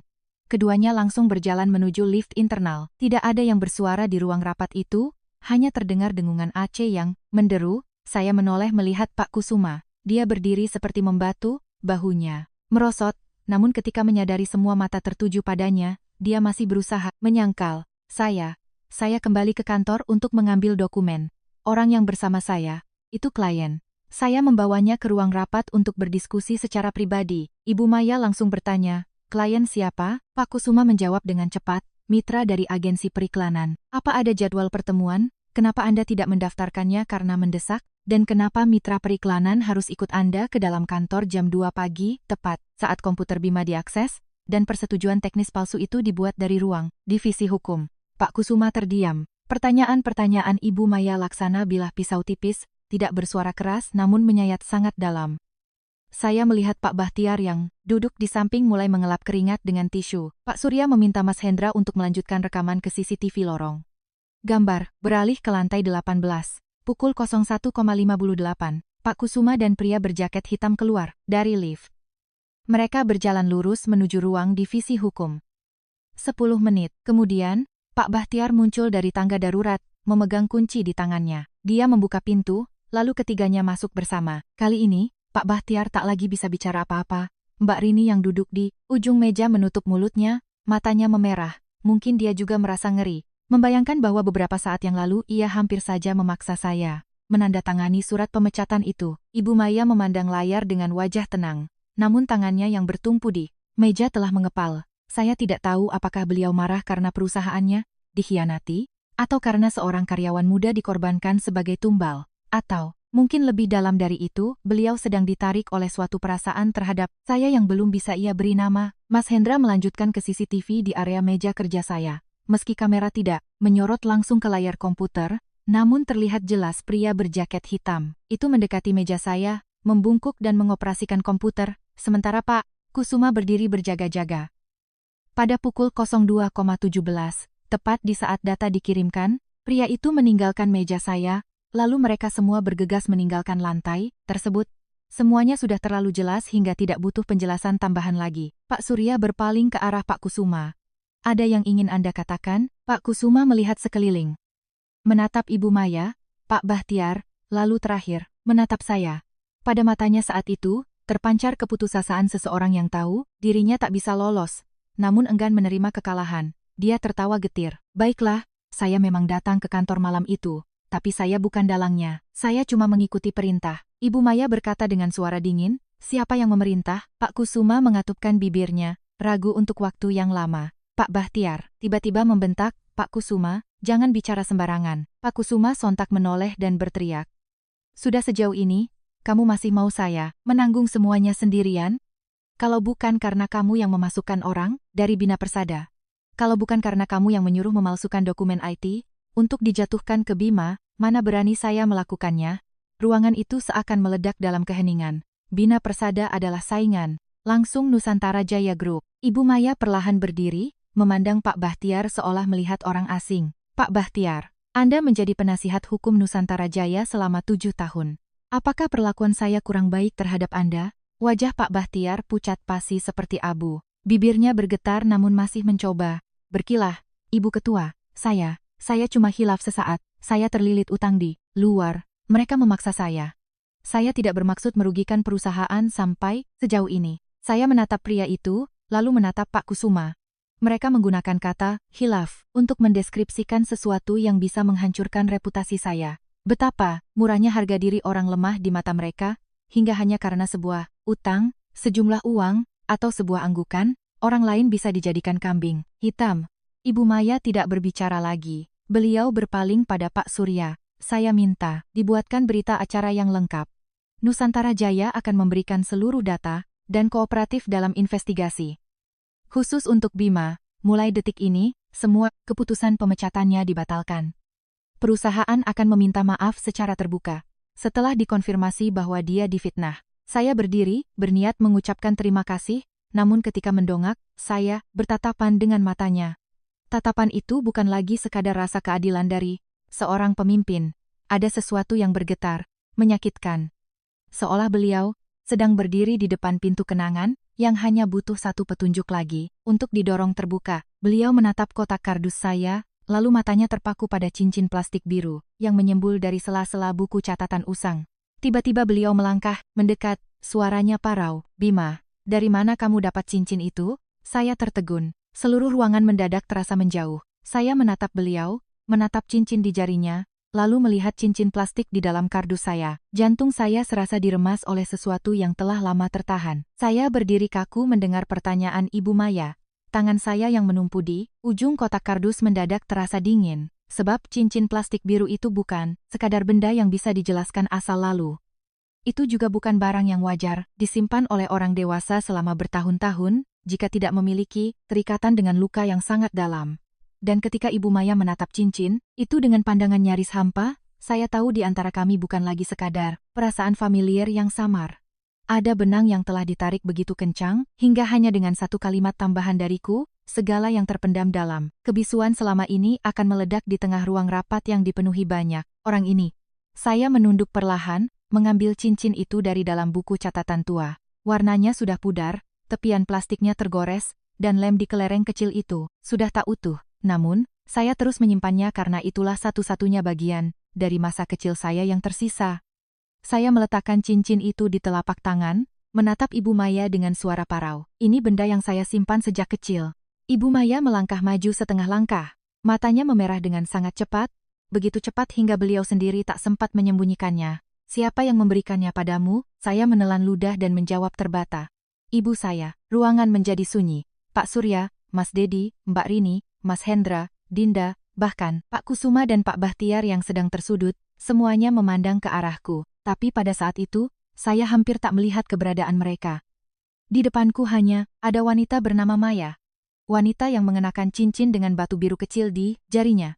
Wanita yang pernah berkata kepada anak lelakinya yang berumur 4 tahun, bahwa ia harus mengingat nama ibunya. Orang yang melangkah ke dalam hujan, meninggalkan kekosongan di hatiku selama 19 tahun. Ibu Maya menutup mulutnya seolah berusaha menahan isak tangis. Ia menatap cincin di tanganku, lalu beralih menatap cincin miliknya sendiri. Bibirnya bergetar. Tidak mungkin. Tidak mungkin. Aku melihat kakinya sedikit gontai. Dinda buru-buru memeganginya, tapi beliau menepis pelan. Pandangannya tetap terpaku tanpa berkedip. Beliau berbisik nyaris, tanpa suara. Apa kamu masih ingat nama ibumu? Pertanyaan itu seperti sayatan pisau yang menusuk langsung ke ingatan paling dalam. Seumur hidup, aku menunggu pertanyaan ini. Nama itu kuucap dalam doa pada ribuan malam yang gelisah. Takut suatu saat aku lupa suaranya, lupa wajahnya, lupa satu-satunya jejak yang menuntunku pulang. Aku menatapnya, air mataku tak tertahan lagi mengalir. Tapi aku tetap berusaha mengatakannya dengan jelas. Nama ibu saya, Maya. Dulu, ibu menggendong saya berlari menembus hujan di Tanjung Priok. Mengantar saya ke depan panti asuhan, menyuruh saya jadi anak baik dan hidup yang benar. Ibu bilang, suatu hari nanti, ibu pasti kembali menjemput saya. Ibu Maya sempoyongan mundur selangkah, seolah seluruh tenaganya terkuras habis. Cincin di tangannya bergetar seiring napasnya yang terengah. Ia memandangiku, air mata mengalir begitu deras, tanpa teriakan, tanpa isak tangis yang meledak. Hanya tetesan demi tetesan dari wajah yang telah terbiasa keras menghadapi dunia bisnis, namun tak mampu menahan satu kalimat dari masa lalu. Bima, suaranya tercekat. Apa kamu benar-benar Bima? Aku tak langsung menjawab. Kubuka dompet usangku perlahan, lalu mengeluarkan selembar kertas yang telah dilaminating rapi. Itu adalah salinan surat penerimaan anak dari panti asuhan bertahun-tahun yang lalu. Di sana tertera namaku, tanggalnya sudah memudar, dan informasi tentang pengantarnya hanya beberapa baris yang tak lengkap, luntur karena terkena air hujan, tapi nama Maya masih terbaca. Dengan goresan tinta yang tak beraturan, seolah penulisnya pun berat hati, aku menyerahkannya kepada beliau dengan kedua tangan. Saya tidak tahu apa ini cukup membuat ibu percaya. Tapi, saya sudah mencari ibu sangat lama. Ibu Maya menerima kertas itu, dan begitu melihat nama yang tertera, tangisnya pecah. Itu bukan tangis seorang ketua direksi, bukan pula luapan emosi sesaat, wanita kaya raya, melainkan tangis seorang ibu yang telah memenjarakan dirinya dalam penyesalan yang terlampau panjang. Ia mengangkat tangannya, menyentuh wajahku, sangat pelan, seolah takut jika sedikit saja ditekan aku akan menghilang. Bima, anakku, ya Tuhan anakku, hanya dua kata itu, dan seluruh rasa sedihku runtuh. Aku pernah berpikir, saat bertemu ibu lagi, aku akan menanyakan mengapa ia membuangku, mengapa ia tak kembali, mengapa aku dibiarkan tumbuh sendirian di panti asuhan. Tapi di detik saat beliau memanggilku anakku, segala tanya dan amarah musnah. Yang tersisa, hanyalah bocah berumur 4 tahun di dalam diriku, yang hanya ingin memeluk, ibunya erat-erat. Aku memanggilnya lirih, ibu. Ibu Maya mendekapku. Pelukan itu tak lagi berjarak, tak ada lagi formalitas, tak ada lagi sekat antara ketua direksi dan karyawannya. Ia memelukku seolah ingin membayar 19 tahun yang hilang. Dan aku berdiri di sana, melingkarkan tanganku di bahunya, menghirup aroma lembut dari bajunya. Aroma itu tidak sama persis dengan kenangan masa laluku, tapi tetap membuat hatiku menyadari satu kebenaran. Sederhana, ada orang yang meskipun berpisah hampir seumur hidup, saat bertemu kembali, tetap tahu bahwa ia darah dagingnya. Di dalam ruangan tak ada yang bersuara. Mbak Rini menangis entah sejak kapan. Mas Hendra menundukkan wajahnya. Pak Surya terdiam dengan pandangan melembut. Hanya Pak Kusuma dan Pak Bahtiar yang berdiri di sudut ruangan, wajahnya kelabu. Mereka mungkin tak pernah menyangka bahwa orang yang mereka pilih sebagai tumbal justru putra dari ibu ketua yang hilang. Tapi saat itu, aku tak punya waktu memikirkan mereka. Semua ketidakadilan pekerjaan, tuduhan, dan dokumen palsu tersingkir oleh gelombang emosi yang begitu besar ini. Ibu Maya melepaskan pelukannya sedikit, kedua tangannya tetap menggenggam tanganku. Suaranya bergetar hingga kalimatnya terpecah-pecah. Ibu pernah kembali mencarimu, nak. Ibu sungguh kembali. Waktu itu, ibu dikejar-kejar penagih utang. Ibu takut mereka akan mengambilmu, makanya ibu titipkan kamu di panti. Ibu pikir, asalkan ibu bisa mencari uang, melunasi utang, ibu akan menjemputmu pulang. Tapi waktu ibu kembali, mereka bilang kamu sudah diadopsi. Katanya kamu hidup berkecukupan. Keluarga itu tidak ingin ibu muncul dan mengacaukan hidupmu. Aku tertegun. Kata-kata itu seperti angin dingin yang meniup hatiku. Bima tak pernah diadopsi. Bima tinggal di panti sampai umur 17 tahun. Ibu Maya terpaku. Genggaman tangannya mendadak bergetar hebat. Tidak mungkin. Pengurus panti waktu itu bilang begitu pada ibu. Ibu bahkan meninggalkan alamat, uang sumbangan, dan surat untukmu. Tapi setelah itu mereka bilang kamu sudah pergi. Aku menatap ibu, di kepalaku langsung terbayang wajah Ibu Ratna, mantan kepala panti asuhan yang mendadak berhenti saat usiaku 8 tahun. Sejak kecil aku tahu ia sangat tegas, jarang bicara, dan selalu marah tiap kali aku menanyakan tentang Ibu, Bi Inah, pengasuh panti, lebih menyayangiku. Tapi setiap kutanya apa ada yang mencariku, Bi Inah cuma menghela napas, nanti kalau sudah besar kamu akan mengerti. Mungkinkah ada sesuatu yang disembunyikan selama ini? Ibu Maya berpaling pada Dinda. Suaranya masih tercekat, namun perlahan kembali, setajam biasanya. Dinda, hubungi panti asuhan kasih Bunda sekarang juga. Cari berkas anak atas nama Bima belasan tahun lalu. Terutama soal pengurus bernama Ratna yang bertugas menerima anak. Dinda mengangguk tegas. Baik Bu, segera saya laksanakan. Aku menahan tangan ibu dengan lembut. Ibu, urusan itu bisa kita urus nanti. Hari ini ibu masih punya urusan penting dengan perusahaan. Ibu Maya menatapku, air matanya kembali menggenang. Tapi kali ini ada cinta dan rasa bersalah yang mendalam di matanya. Tidak nak. Urusan perusahaan memang harus diselesaikan, tapi urusanmu jauh lebih penting. Ibu sudah kehilanganmu 19 tahun. Ibu tak akan membiarkan siapapun menutupi kebenaran tentangmu lagi. Pak Surya yang sejak tadi diam, akhirnya angkat bicara, suaranya berat dan tenang. Ibu Maya, kami turut prihatin atas apa yang menimpa keluarga ibu. Tapi, untuk saat ini, kami harus tetap membuat berita acara mengenai kasus kebocoran data. Meskipun begitu, apabila ada indikasi rekayasa dokumen anak di masa lalu, demi motif keuntungan pribadi, pihak keluarga bisa mengajukan laporan terpisah. Nanti akan kami pandu prosesnya. Ibu Maya mengangguk, lalu menoleh kepadaku, pandangannya meredup seolah takut. Aku akan menghilang lagi.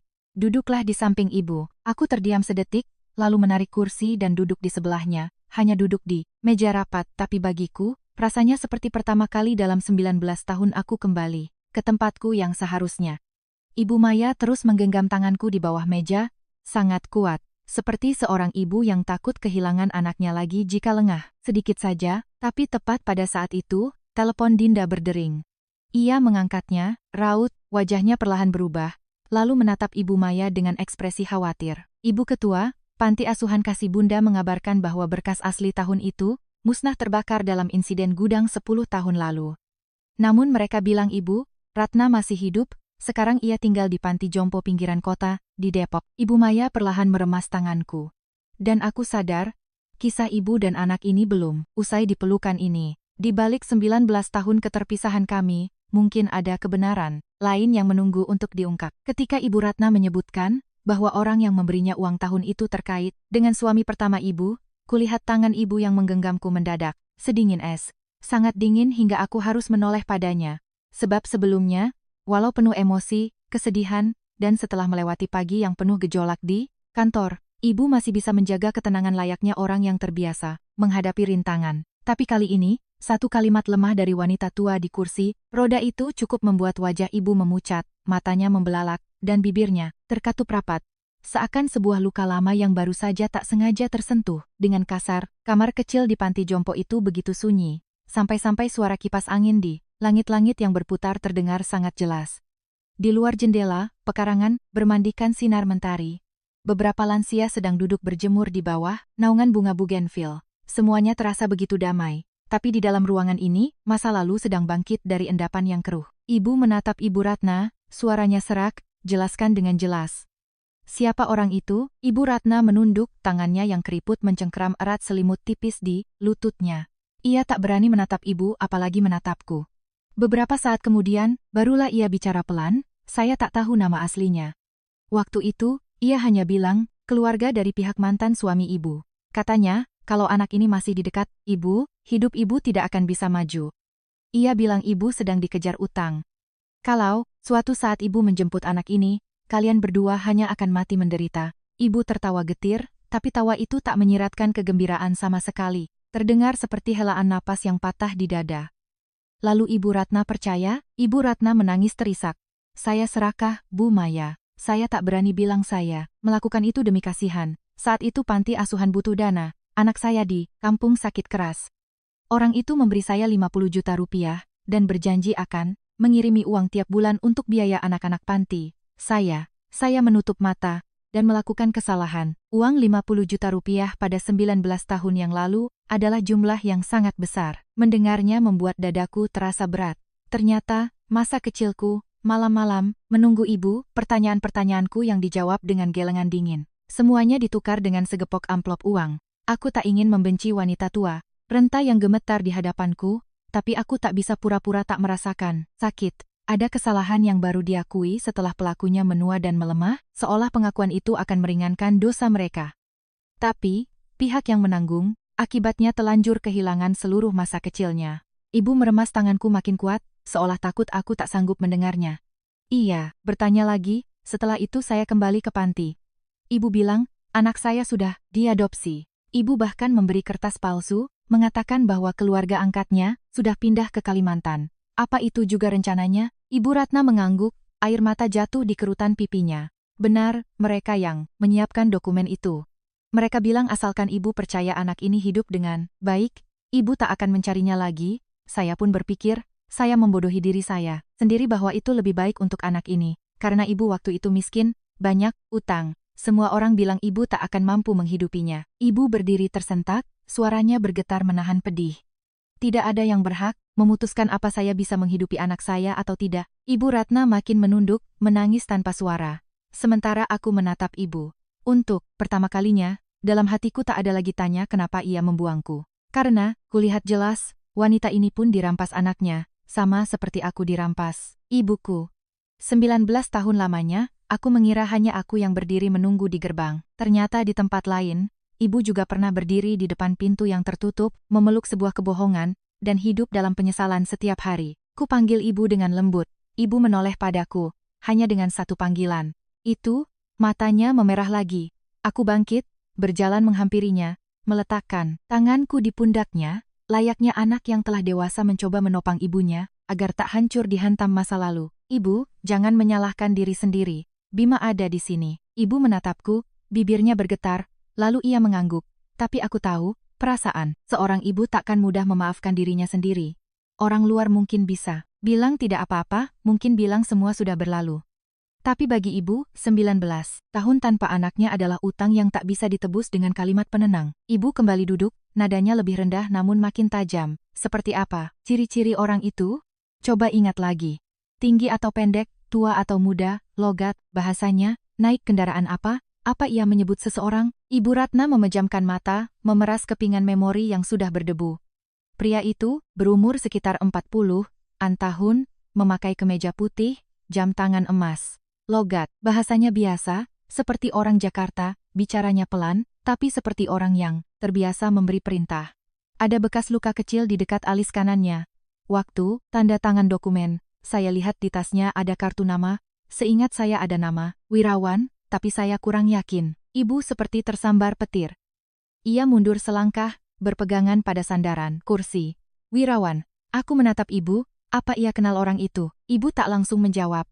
Ia memandang keluar jendela. Tatapannya menerawang, terseret jauh ke masa silam. Setelah beberapa saat, barulah ia berucap lirih. Wirawan itu, kakak dari suami pertama ibu. Aku terdiam. Sejak tahu aku punya ibu, aku sudah menyiapkan mental mendengarkan masa lalunya. Tapi tak kusangka cerita ini berbelok sekelam ini. Ibu bercerita, perlahan, bahwa tahun itu, ia menikah dengan pria bernama Hendrawan, putra kedua, dari keluarga pengusaha ternama di Jakarta. Namun pernikahan itu tak bahagia, karena keluarga suaminya memandang rendah asal-usul ibu yang miskin. Pak Wirawan, kakak iparnya, adalah pengelola keuangan keluarga, yang menganggap ibu menikahi adiknya hanya demi harta. Saat ibu mengandungku, keluarga suaminya terus menaruh curiga. Sementara Pak Hendrawan tak berdaya melindungi istri dan anaknya. Setelah percekcokan besar, ibu membawaku pergi. Tak lama kemudian, Pak Hendrawan meninggal dalam kecelakaan lalu lintas. Utang-utang bisnis mendiang, suaminya ditimpakan pada ibu, membuatnya dikejar penagih utang hingga tak punya jalan keluar. Aku mendengarnya dan hatiku bergemuruh. Ternyata sebelum hujan deras malam itu, ada kehidupan yang sama sekali tak ku ketahui. Aku tak hanya anak yang dititipkan, ibunya ke panti karena melarat. Aku adalah anak yang sengaja disingkirkan oleh satu sisi keluarga untuk melindungi harta, nama baik, atau rahasia yang lebih gelap.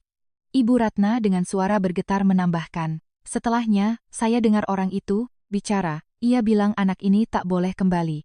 Karena kalau ia kembali, harta, warisan Pak Hendrawan akan punya pewaris sah. Ibu berbalik tajam. Apa kata Anda? Ibu Ratna mengangguk ketakutan. Saya cuma mencuri dengar. Saya tak tahu benar salahnya. Tapi setelah ibu pergi, pernah sekali orang itu datang berpesan, kalau suatu saat ibu mencari lagi, suruh saya bilang anak ini sudah diadopsi ke tempat jauh. Jangan sampai ibu bertemu dengannya. Ibu memejamkan mata. Air mata jatuh, namun suaranya anehnya terdengar sangat tenang. Jadi, tak cuma memisahkan ibu dan anak, mereka juga mau merampas hak waris anak saya. Aku menatap ibu, Bima tak butuh harta apapun. Ibu menatapku dengan sorot mata penuh kasih namun perih. Ibu tahu nak, ini bukan perkara uang. Masalahnya adalah, mereka memakai keserakahan untuk merampas 19 tahun hidup kita berdua. Kalau hari ini ibu diam, ibu bukan cuma berdosa padamu, tapi juga pada anak usia 4 tahun yang berdiri menembus hujan, menanti ibunya. Kalimat itu menyesakkan dada. Aku tak bicara lagi, karena aku sadar ini bukan lagi soal menuntut warisan atau membalas dendam masa lalu.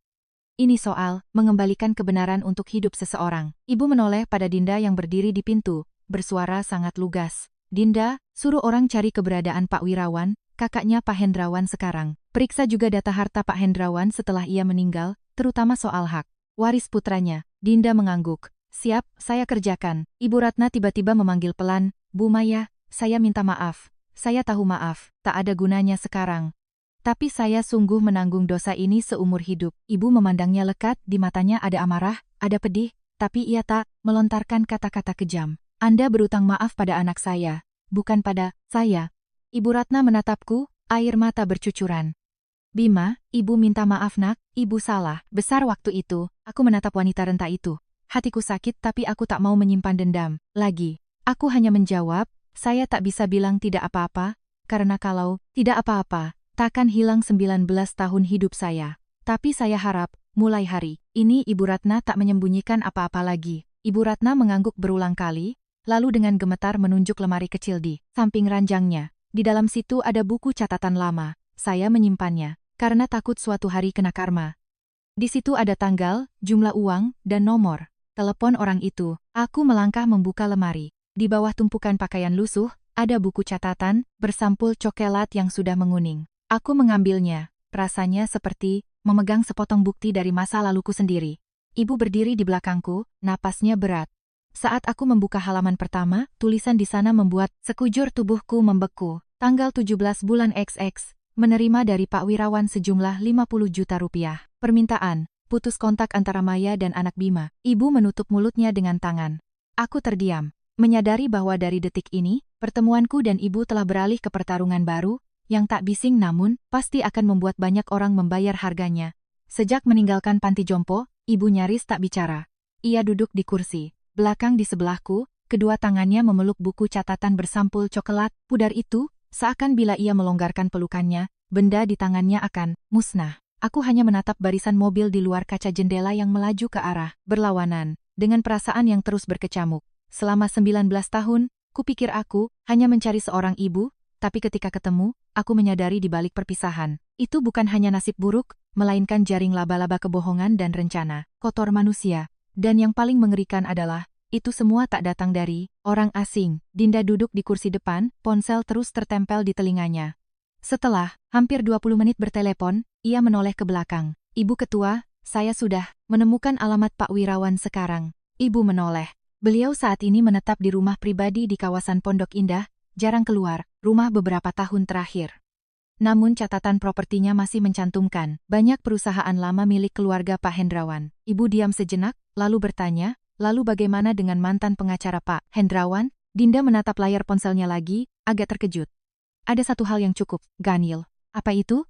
Pengacara pribadi Pak Hendrawan adalah Pak Chandra, tapi sekitar 15 tahun lalu, ia mendadak mengundurkan diri, lalu pindah ke Bogor. Catatan menunjukkan bahwa, selama bertahun-tahun ia pernah 3 kali mengajukan permohonan pencarian ahli waris sah untuk sebuah aset yang disegel.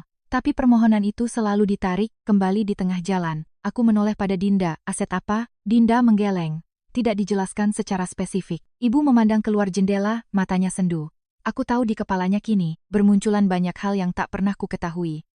Orang bilang orang tua lebih cepat melupakan masa lalu, tapi nyatanya, luka yang paling perihlah yang bertahan paling lama. Mobil berbelok ke jalan besar, melaju 20 menit lagi lalu berhenti di depan rumah. Megah 3 lantai yang tersembunyi di balik pohon palem tinggi. Pagar besi hitam, sedikit terbuka, di pekarangan ada kolam ikan kecil dan beberapa pohon bonsai, yang dipangkas rapi.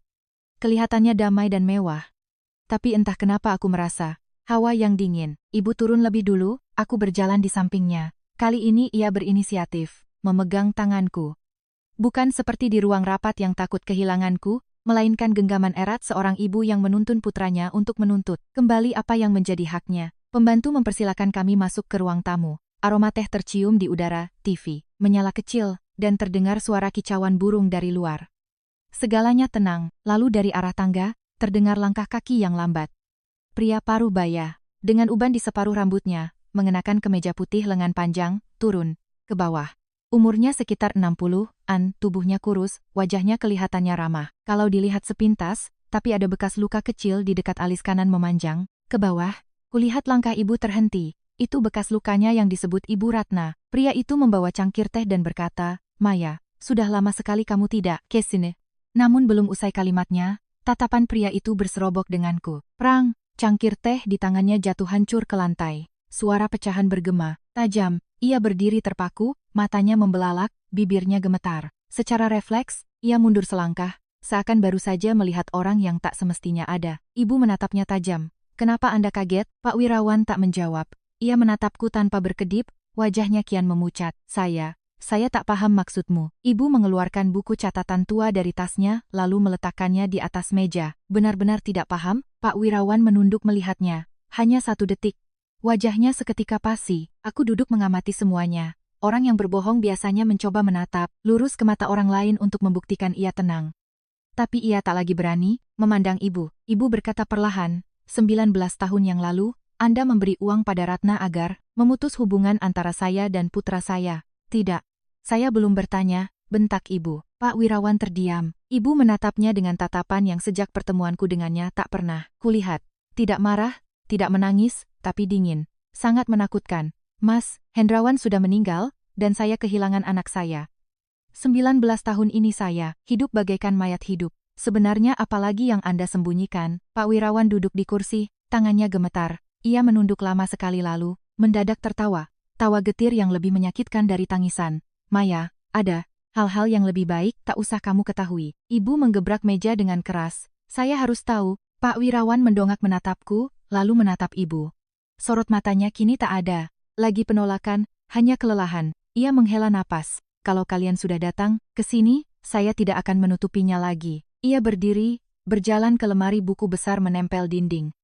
Tangannya yang gemetar menarik laci rahasia di bagian bawah, mengambil sebuah map amplop coklat kusam, dan meletakkannya di depan ibu. Semuanya ada di sini. Ibu memandangi amplop itu, aku menatapnya juga. Entah kenapa jantungku berdegup makin kencang. Firasatku berkata bahwa isinya bukan cuma kertas, melainkan jawaban atas 19 tahun yang lalu. Ibu memandangi map amplop kuning kusam di atas meja, tapi tak langsung membukanya. Sebab di sepanjang hidupnya, mungkin ia telah mengalami terlalu banyak luka untuk mengerti bahwa selembar kertas yang tipis bisa menghancurkan sisa umur seseorang.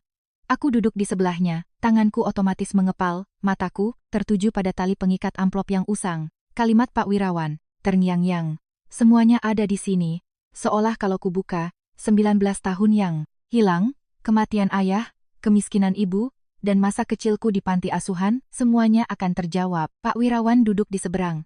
Bahunya merosot, rautnya menua dalam hitungan menit. Ia tak lagi terlihat seperti dalang yang memanipulasi semuanya, tapi seperti orang yang menanggung rahasia terlalu lama, sampai-sampai rahasia itu menggerogotinya sendiri. Ibu perlahan membuka tali pengikat itu. Di dalamnya ada beberapa lembar fotokopi, sertifikat tanah, salinan buku nikah ibu dan Pak Hendrawan, surat dalam amplop usang, dan sebuah surat wasiat dengan tanda tangan ayahku. Aku tak pernah bertemu ayah. Nyaris tak ada orang yang membicarakannya dengan baik kepadaku. Tapi saat kulihat nama Hendrawan di atas kertas itu, dadaku sesak, seolah darah dagingku yang tertidur baru saja dibangkitkan terlambat. Ibu memegang surat wasiat itu, tangannya bergetar hebat. Ia membacanya pelan, dan kian pucat. Di dalamnya, ayah menyerahkan seluruh harta pribadi miliknya, untuk istrinya, Maya, dan anak laki-lakinya, Bima. Meliputi saham di perusahaan, keluarga, sebuah rumah lama di Menteng, serta sejumlah uang yang dideposito, hingga aku berumur 20 tahun baru bisa dicairkan. Aku menatap ibu, lalu menatap Pak Wirawan. Kalau ada surat wasiat ini, kenapa saya dan ibu tidak tahu? Pak Wirawan menunduk, suaranya serak, karena saya yang menyembunyikannya. Ibu mendongak tajam. Anda yang menyembunyikannya, pria itu mengangguk pelan. Waktu Hendrawan meninggal, sayalah yang memegang berkas-berkas. Waktu itu perusahaan keluarga sedang terjerat utang besar, kondisi rumah kacau. Kalau saham Hendrawan dialihkan ke kamu dan anakmu, saya akan kehilangan kendali atas aset. Orang tua saya saat itu lebih percaya pada saya ketimbang siapapun. Saya bilang ke semua orang bahwa Hendrawan tak sempat meninggalkan apa-apa, lalu diam-diam memindahkan asetnya ke perusahaan atas nama saya. Ibu berdiri tersentak, suaranya tercekat amarah. Hanya demi harta, Anda tega memisahkan ibu dan anak? Pak Wirawan memejamkan mata, air matanya jatuh. Awalnya saya hanya mau mencegah kamu kembali ke rumah keluarga karena takut kamu menuntut hak anak itu. Tapi, setelah saya dengar kamu menitipkannya ke panti asuhan, saya pikir itu kesempatan agar semuanya lenyap. Saya kasih uang ke Ratna, suruh dia bohong padamu bahwa Bima sudah diadopsi. Saya pikir semuanya akan selesai di situ. Mendengar kata demi kata, hatiku perih membeku. Ia memakai kata lenyap untuk diriku. Anak 4 tahun yang tak tahu apa-apa selain menunggu ibu. Ada orang, serakah yang tak lagi memandang orang lain sebagai manusia. Mereka cuma melihat nama di selembar kertas, pembagian warisan, ancaman yang harus disingkirkan. Ibu memegang amplop surat usang, dengan tulisan pudar berbunyi, untuk Maya dan putraku. Ia membuka surat itu, baru membaca beberapa baris tangisnya langsung pecah. Aku menerima kertas itu darinya. Dalam surat, ayah memohon maaf karena tak bisa melindungi kami dari keluarganya.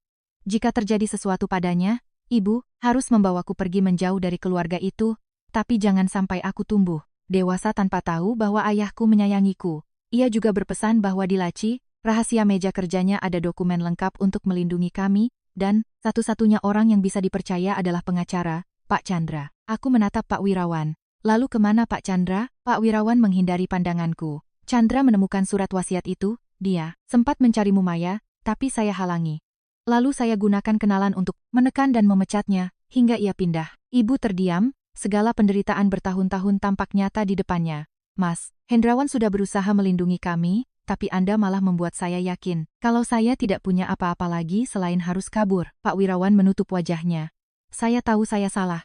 Saya tahu, tapi pengakuan itu sudah sangat terlambat. Terlambat hingga seorang anak tumbuh dewasa tanpa ayah ibu.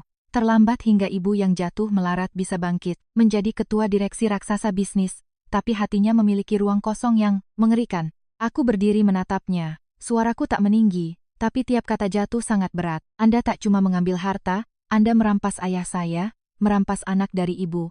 saya, dan merampas 19 tahun hidup kami. Pak Wirawan gemetar. Di saat itu, Dinda menerima telepon lalu bergegas masuk dengan raut wajah tegang. Ibu Ketua, saya baru bisa mengontak Pak Chandra. Ia masih hidup dan tinggal di Bogor. Ia bilang, kalau Bu Maya masih hidup, temui ia. Secepatnya karena ia masih menyimpan surat wasiat asli dan satu rekaman audio terakhir dari Pak Hendrawan. Ibu nyaris tak bisa bernapas. Rekaman apa? Dinda menatapku lalu menatap ibu. Pak Chandra bilang, rekaman itu tentang kecelakaan Pak Hendrawan. Ruangan hening seketika. Pak Wirawan tiba-tiba mendongak, wajahnya pucat pasi. Tidak, Chandra masih menyimpan barang itu? Ibu menoleh padanya, tatapan setajam sembilu. Apa yang baru saja Anda bilang? Pak Wirawan tergagap. Tidak, saya tak bilang apa-apa. Tapi sudah terlambat. Kepanikannya sudah membongkar semuanya lebih dari pengakuan apapun. Ibu berjalan ke depannya. Kecelakaan Mas Hendrawan saat itu tidak sesederhana kecelakaan biasa, kan?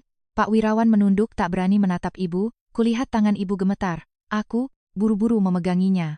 Kali ini, tak ada lagi air mata, semuanya sudah kering, tergantikan oleh duka sedingin es. Bima, kita temui Pak Chandra. Sebelum keluar dari rumah mewah itu, aku menoleh ke belakang melihat Pak Wirawan. Ia merosot di kursinya, kedua tangan memegang kepalanya, persis seperti bangunan tua yang runtuh akibat menahan bebannya sendiri. Tapi aku tahu, kalau kematian ayah benar-benar direkayasa, maka keruntuhannya hari ini barulah permulaan. Mobil melaju meninggalkan rumah megah itu saat mentari mulai condong ke barat. Ibu duduk di sebelahku, tangannya masih memegang erat surat dari ayah, matanya menatap lurus ke depan. Aku sadar mulai detik ini, pencarian ibu telah berubah menjadi tuntutan keadilan untuk ayah, untuk ibu, dan untuk anak bernama Bima, yang pernah sengaja dilenyapkan oleh sebuah keluarga kaya raya. Mobil melaju meninggalkan perbatasan Jakarta menuju Bogor di sore hari ketika langit mulai berubah menjadi kuning keemasan. Cahaya senja membalut kaca jendela, seolah kabut tipis. Sementara itu, ibu duduk di sampingku, tangannya mendekap, erat surat dari ayah, seolah mempertahankan suara terakhir dari orang yang telah pergi. Sepanjang perjalanan, ibu nyaris tak bicara. Ia hanya sesekali menoleh, menatapku cukup lama, lalu kembali memandang keluar jendela. Mungkin ia takut, bila membuka mulut, kenyataan baru yang diungkap akan mengoyak hatinya sekali. Lagi, hanya dalam satu hari singkat, ia menemukan anaknya kembali, mengetahui anaknya ditukar dengan kebohongan, mendapati mendiang suaminya mewariskan perlindungan, dan kini harus berhadapan dengan fakta bahwa kematian suaminya, Pak Hendrawan, mungkin bukan kecelakaan lalu lintas biasa. Aku juga diam. Bukan karena tak ada yang ingin diucapkan, tapi terlalu banyak beban yang bertumpuk. Saking banyaknya, orang yang sudah terbiasa memendam. Seperti diriku pun merasa dadaku teramat sesak. Dulu aku kira asalkan bisa bertemu ibu sudah cukup, asalkan aku tahu ibu tak melupakanku, itu cukup. Tapi, nyatanya, hidup manusia seringkali tak berhenti pada batas kata cukup. Kebenaran yang lama terkubur, saat dibongkar, bukan cuma memulihkan keadilan yang hidup, melainkan juga kehormatan mereka yang telah berpulang. Kami sampai di Bogor saat hari telah beranjak malam. Rumah Pak Chandra berada di sebuah gang kecil dengan pohon pinang di depan gerbang. Tidak megah, tak berlebihan, tapi sangat bersih dan tenang. Pria yang membuka pintu itu berumur sekitar 70 tahunan. Kurus, berambut putih, kacamata bingkai hitam, berwajah teduh namun sorot matanya masih tajam bersinar. Melihat ibu, ia berdiri terdiam lama, lalu melepas kacamatanya dan mengusap mata, suaranya parau, Bu Maya, akhirnya ibu datang juga. Ibu menunduk hormat. Pak Chandra, bagaimana kabar Bapak selama ini? Pak Chandra menatap ibu, lalu beralih padaku. Matanya lama terpaku pada wajahku, seperti tengah memandangi bayangan orang lain. Ia melangkah maju, meletakkan tangannya di pundakku, suaranya bergetar. Kamu Bima, kan? Sangat mirip ayahmu. Apalagi bagian matanya, hanya kalimat itu, dan hatiku tersentuh dalam. Seumur hidup tak ada yang pernah bilang aku mirip ayah. Aku sering berkaca, menanyakan pada bayanganku di mana mirip ibu, di mana mirip ayah, tanpa jawaban. Sekarang, orang yang mengenal ayahku memberitahunya, tiba-tiba ayah bukan lagi sekadar nama di atas kertas, tapi seakan ia berdiri dekat denganku. Pak Chandra mempersilakan kami masuk. Di atas meja sudah ada kotak kayu kecil, bersanding dengan teko teh panas yang mengepul. Ia berkata, saya tahu suatu hari nanti ibu pasti datang. Hanya tak mengira selama ini. Ibu duduk, suaranya serak. Bapak tahu soal wasiatnya. Pak Chandra mengangguk. Saya yang membuatkan wasiat untuk Pak Hendrawan. Sebelum beliau meninggal, ia berpesan, kalau ada apa-apa, saya harus menyerahkan semua surat ini pada ibu dan Bima. Tapi belum sempat diserahkan, kecelakaan itu terjadi. Setelah pemakaman, Pak Wirawan menyuruh orang merampas seluruh dokumen di kantor saya. Saya berhasil menyelamatkan berkas asli karena menyimpannya di rumah. Tapi waktu saya mencari ibu sudah menghilang. Dan panti asuhan bilang Bima diadopsi orang. Saya curiga ada rekayasa. Tapi waktu itu Pak Wirawan memberi tekanan luar biasa yang membuat saya dipecat, keluarga juga diancam. Jadi saya terpaksa pergi dan hanya memendam berkas ini. Ibu memejamkan mata. Lalu, tentang kecelakaan Mas Hendrawan? Pak Chandra diam sejenak, lalu membuka kotak kayu itu. Ia mengeluarkan alat, perekam kaset tua, sebundel berkas investigasi laka lantas yang sudah menguning, dan amplop yang disegel. Ia menaruhnya di hadapan ibu, bicara pelan. Sehari sebelum wafat, Pak Hendrawan datang menemui saya. Ia bilang rem mobilnya bermasalah padahal mobil baru keluar bengkel untuk servis berkala. Keluarganya bilang hanya rusak kecil. Ia khawatir ada orang yang berniat jahat padanya. Jadi, ia merekam satu pesan. Ibu menutup mulutnya dengan tangan. Pak Chandra menekan tombol play. Mula-mula cuma desis statis kaset usang, lalu terdengar suara pria, berat, lelah, tapi sangat hangat. Maya, kalau kamu mendengar rekaman ini, berarti aku tidak sempat menjemput ibu dan anak ini. Aku minta maaf. Aku tahu aku lemah, aku tak bisa melindungi kalian di depan keluargaku. Tapi aku tak pernah sekalipun meragukanmu. Apalagi membuang anakku. Bima itu putraku. Kalau ada apa-apa denganku, kamu harus pergi bawa anak kita jauh-jauh sementara waktu. Jangan pernah percaya pada Mas Wirawan. Jangan serahkan kertas apapun pada siapapun kecuali Pak Chandra. Aku sudah wariskan semuanya untukmu dan anak kita. Aku hanya berharap suatu hari Bima tumbuh dewasa. Ia tahu bahwa ayahnya pernah amat sangat menyayanginya. Suara ayah berhenti sedetik, lalu lanjut lagi dengan nada lebih lirih. Aku curiga ada yang mengotak-atik mobilku. Kalau aku tak selamat, tolong, jangan. Biarkan kasus ini tenggelam begitu saja. Kaset berakhir dalam bunyi desis yang panjang. Ibu tertunduk ke meja, menangis sejadi-jadinya tanpa suara. Aku duduk kaku, mataku terasa perih terbakar. Hatiku seperti ada pintu yang dibuka paksa, di mana di baliknya, sosok ayah yang tak pernah kulihat kini menampakkan dirinya. Beliau tak membuangku, beliau tahu aku anak kandungnya. Ia mewariskan segalanya, untuk melindungi kami, dan gara-gara itu pula, ada pihak yang ingin dia mati. Pak Chandra menyodorkan bundel berkas itu ke ibu. Saya tak bisa memastikan siapa pelaku langsungnya, tapi di dalam berkas ini ada bon servis sebelum laka lantas. Tanda tangan yang mengesahkan perbaikan mobil itu adalah Pak Wirawan. Dan, setelah kecelakaan, bengkel itu tutup mendadak, montirnya juga kabur keluar kota. Saya menyimpan kopian datanya karena hal itu terlalu janggal. Ibu mengusap air matanya, nada bicaranya kembali beku. Pak Chandra, apakah Bapak bersedia menjadi saksi di pengadilan? Pak Chandra menatap ibu lalu padaku, lalu mengangguk mantap. Saya menunggu hari, ini sudah hampir 20 tahun. Aku bangkit berdiri, menunduk dalam-dalam ke hadapannya. Saya ucapkan terima kasih banyak Pak, karena sudah menyimpan suara ayah saya. Pak Chandra memegang pundakku. Jangan berterima kasih. Hiduplah dengan baik dan benar, itu yang ayahmu inginkan. Di perjalanan pulang, ibu tak lagi membisu seperti saat berangkat. Ia menggenggam tanganku, menangis sambil menceritakan kenangan kecil soal ayah, bahwa Pak Hendrawan dulu canggung saat menyeduh susu untukku, menggendongku keliling rumah semalaman pas aku demam. Pernah bilang, kelak putranya sudah besar. Ia pasti bakal mengajaknya memancing, mengajari memperbaiki mobil, dan membimbing jadi anak yang baik. Aku mendengarkan, perih tapi juga hangat. Setidaknya malam ini, aku bukan lagi anak tanpa ayah di masa laluku. Saat mobil tiba di Jakarta, Dinda menelepon, memberi info bahwa Pak Wirawan meninggalkan rumahnya, mencoba kabur ke luar negeri malam itu juga. Ibu menatapku, tak ada lagi sorot kelemahan. Bima, ibu tak akan membiarkan dia lari. Aku mengangguk. Kali ini aku sadar, ibu bukan cuma melindungi perusahaannya, bukan melindungi warisannya, tapi menuntut tuntas kebenaran atas segenap keluarga kami. Bertahun-tahun kemudian, setiap kali hujan mengguyur Jakarta, aku selalu terkenang pada pagi hari itu. Teringat rasanya mendekap kotak kardusku di ruang HRD, diawasi oleh seluruh karyawan bagaikan pengkhianat. Teringat pandangan kejam Pak Kusuma, lembaran surat pemecatan di depan mataku, dan terutama suara ketukan sepatu hak tinggi ibu yang bergema dari ujung koridor. Langkah kaki yang terlambat nyaris 20 tahun itu, pada akhirnya membawaku kembali ke rumah. Seandainya hari itu aku menundukkan kepala, menandatangani kertas itu lalu kabur perlahan, mungkin seumur hidupku aku hanyalah anak pungut yang tak tahu siapa ibunya, seperti apa ayahnya, dan mengapa aku dihanyutkan nasib dalam kesendirian bertahun-tahun. Setelah semua ini terlewati, aku baru paham satu hal. Di dunia ini ada sesuatu yang bisa dirampas oleh uang, kuasa, maupun keserakahan, namun kasih sayang, keluarga yang sejati tak bisa dihapus siapapun.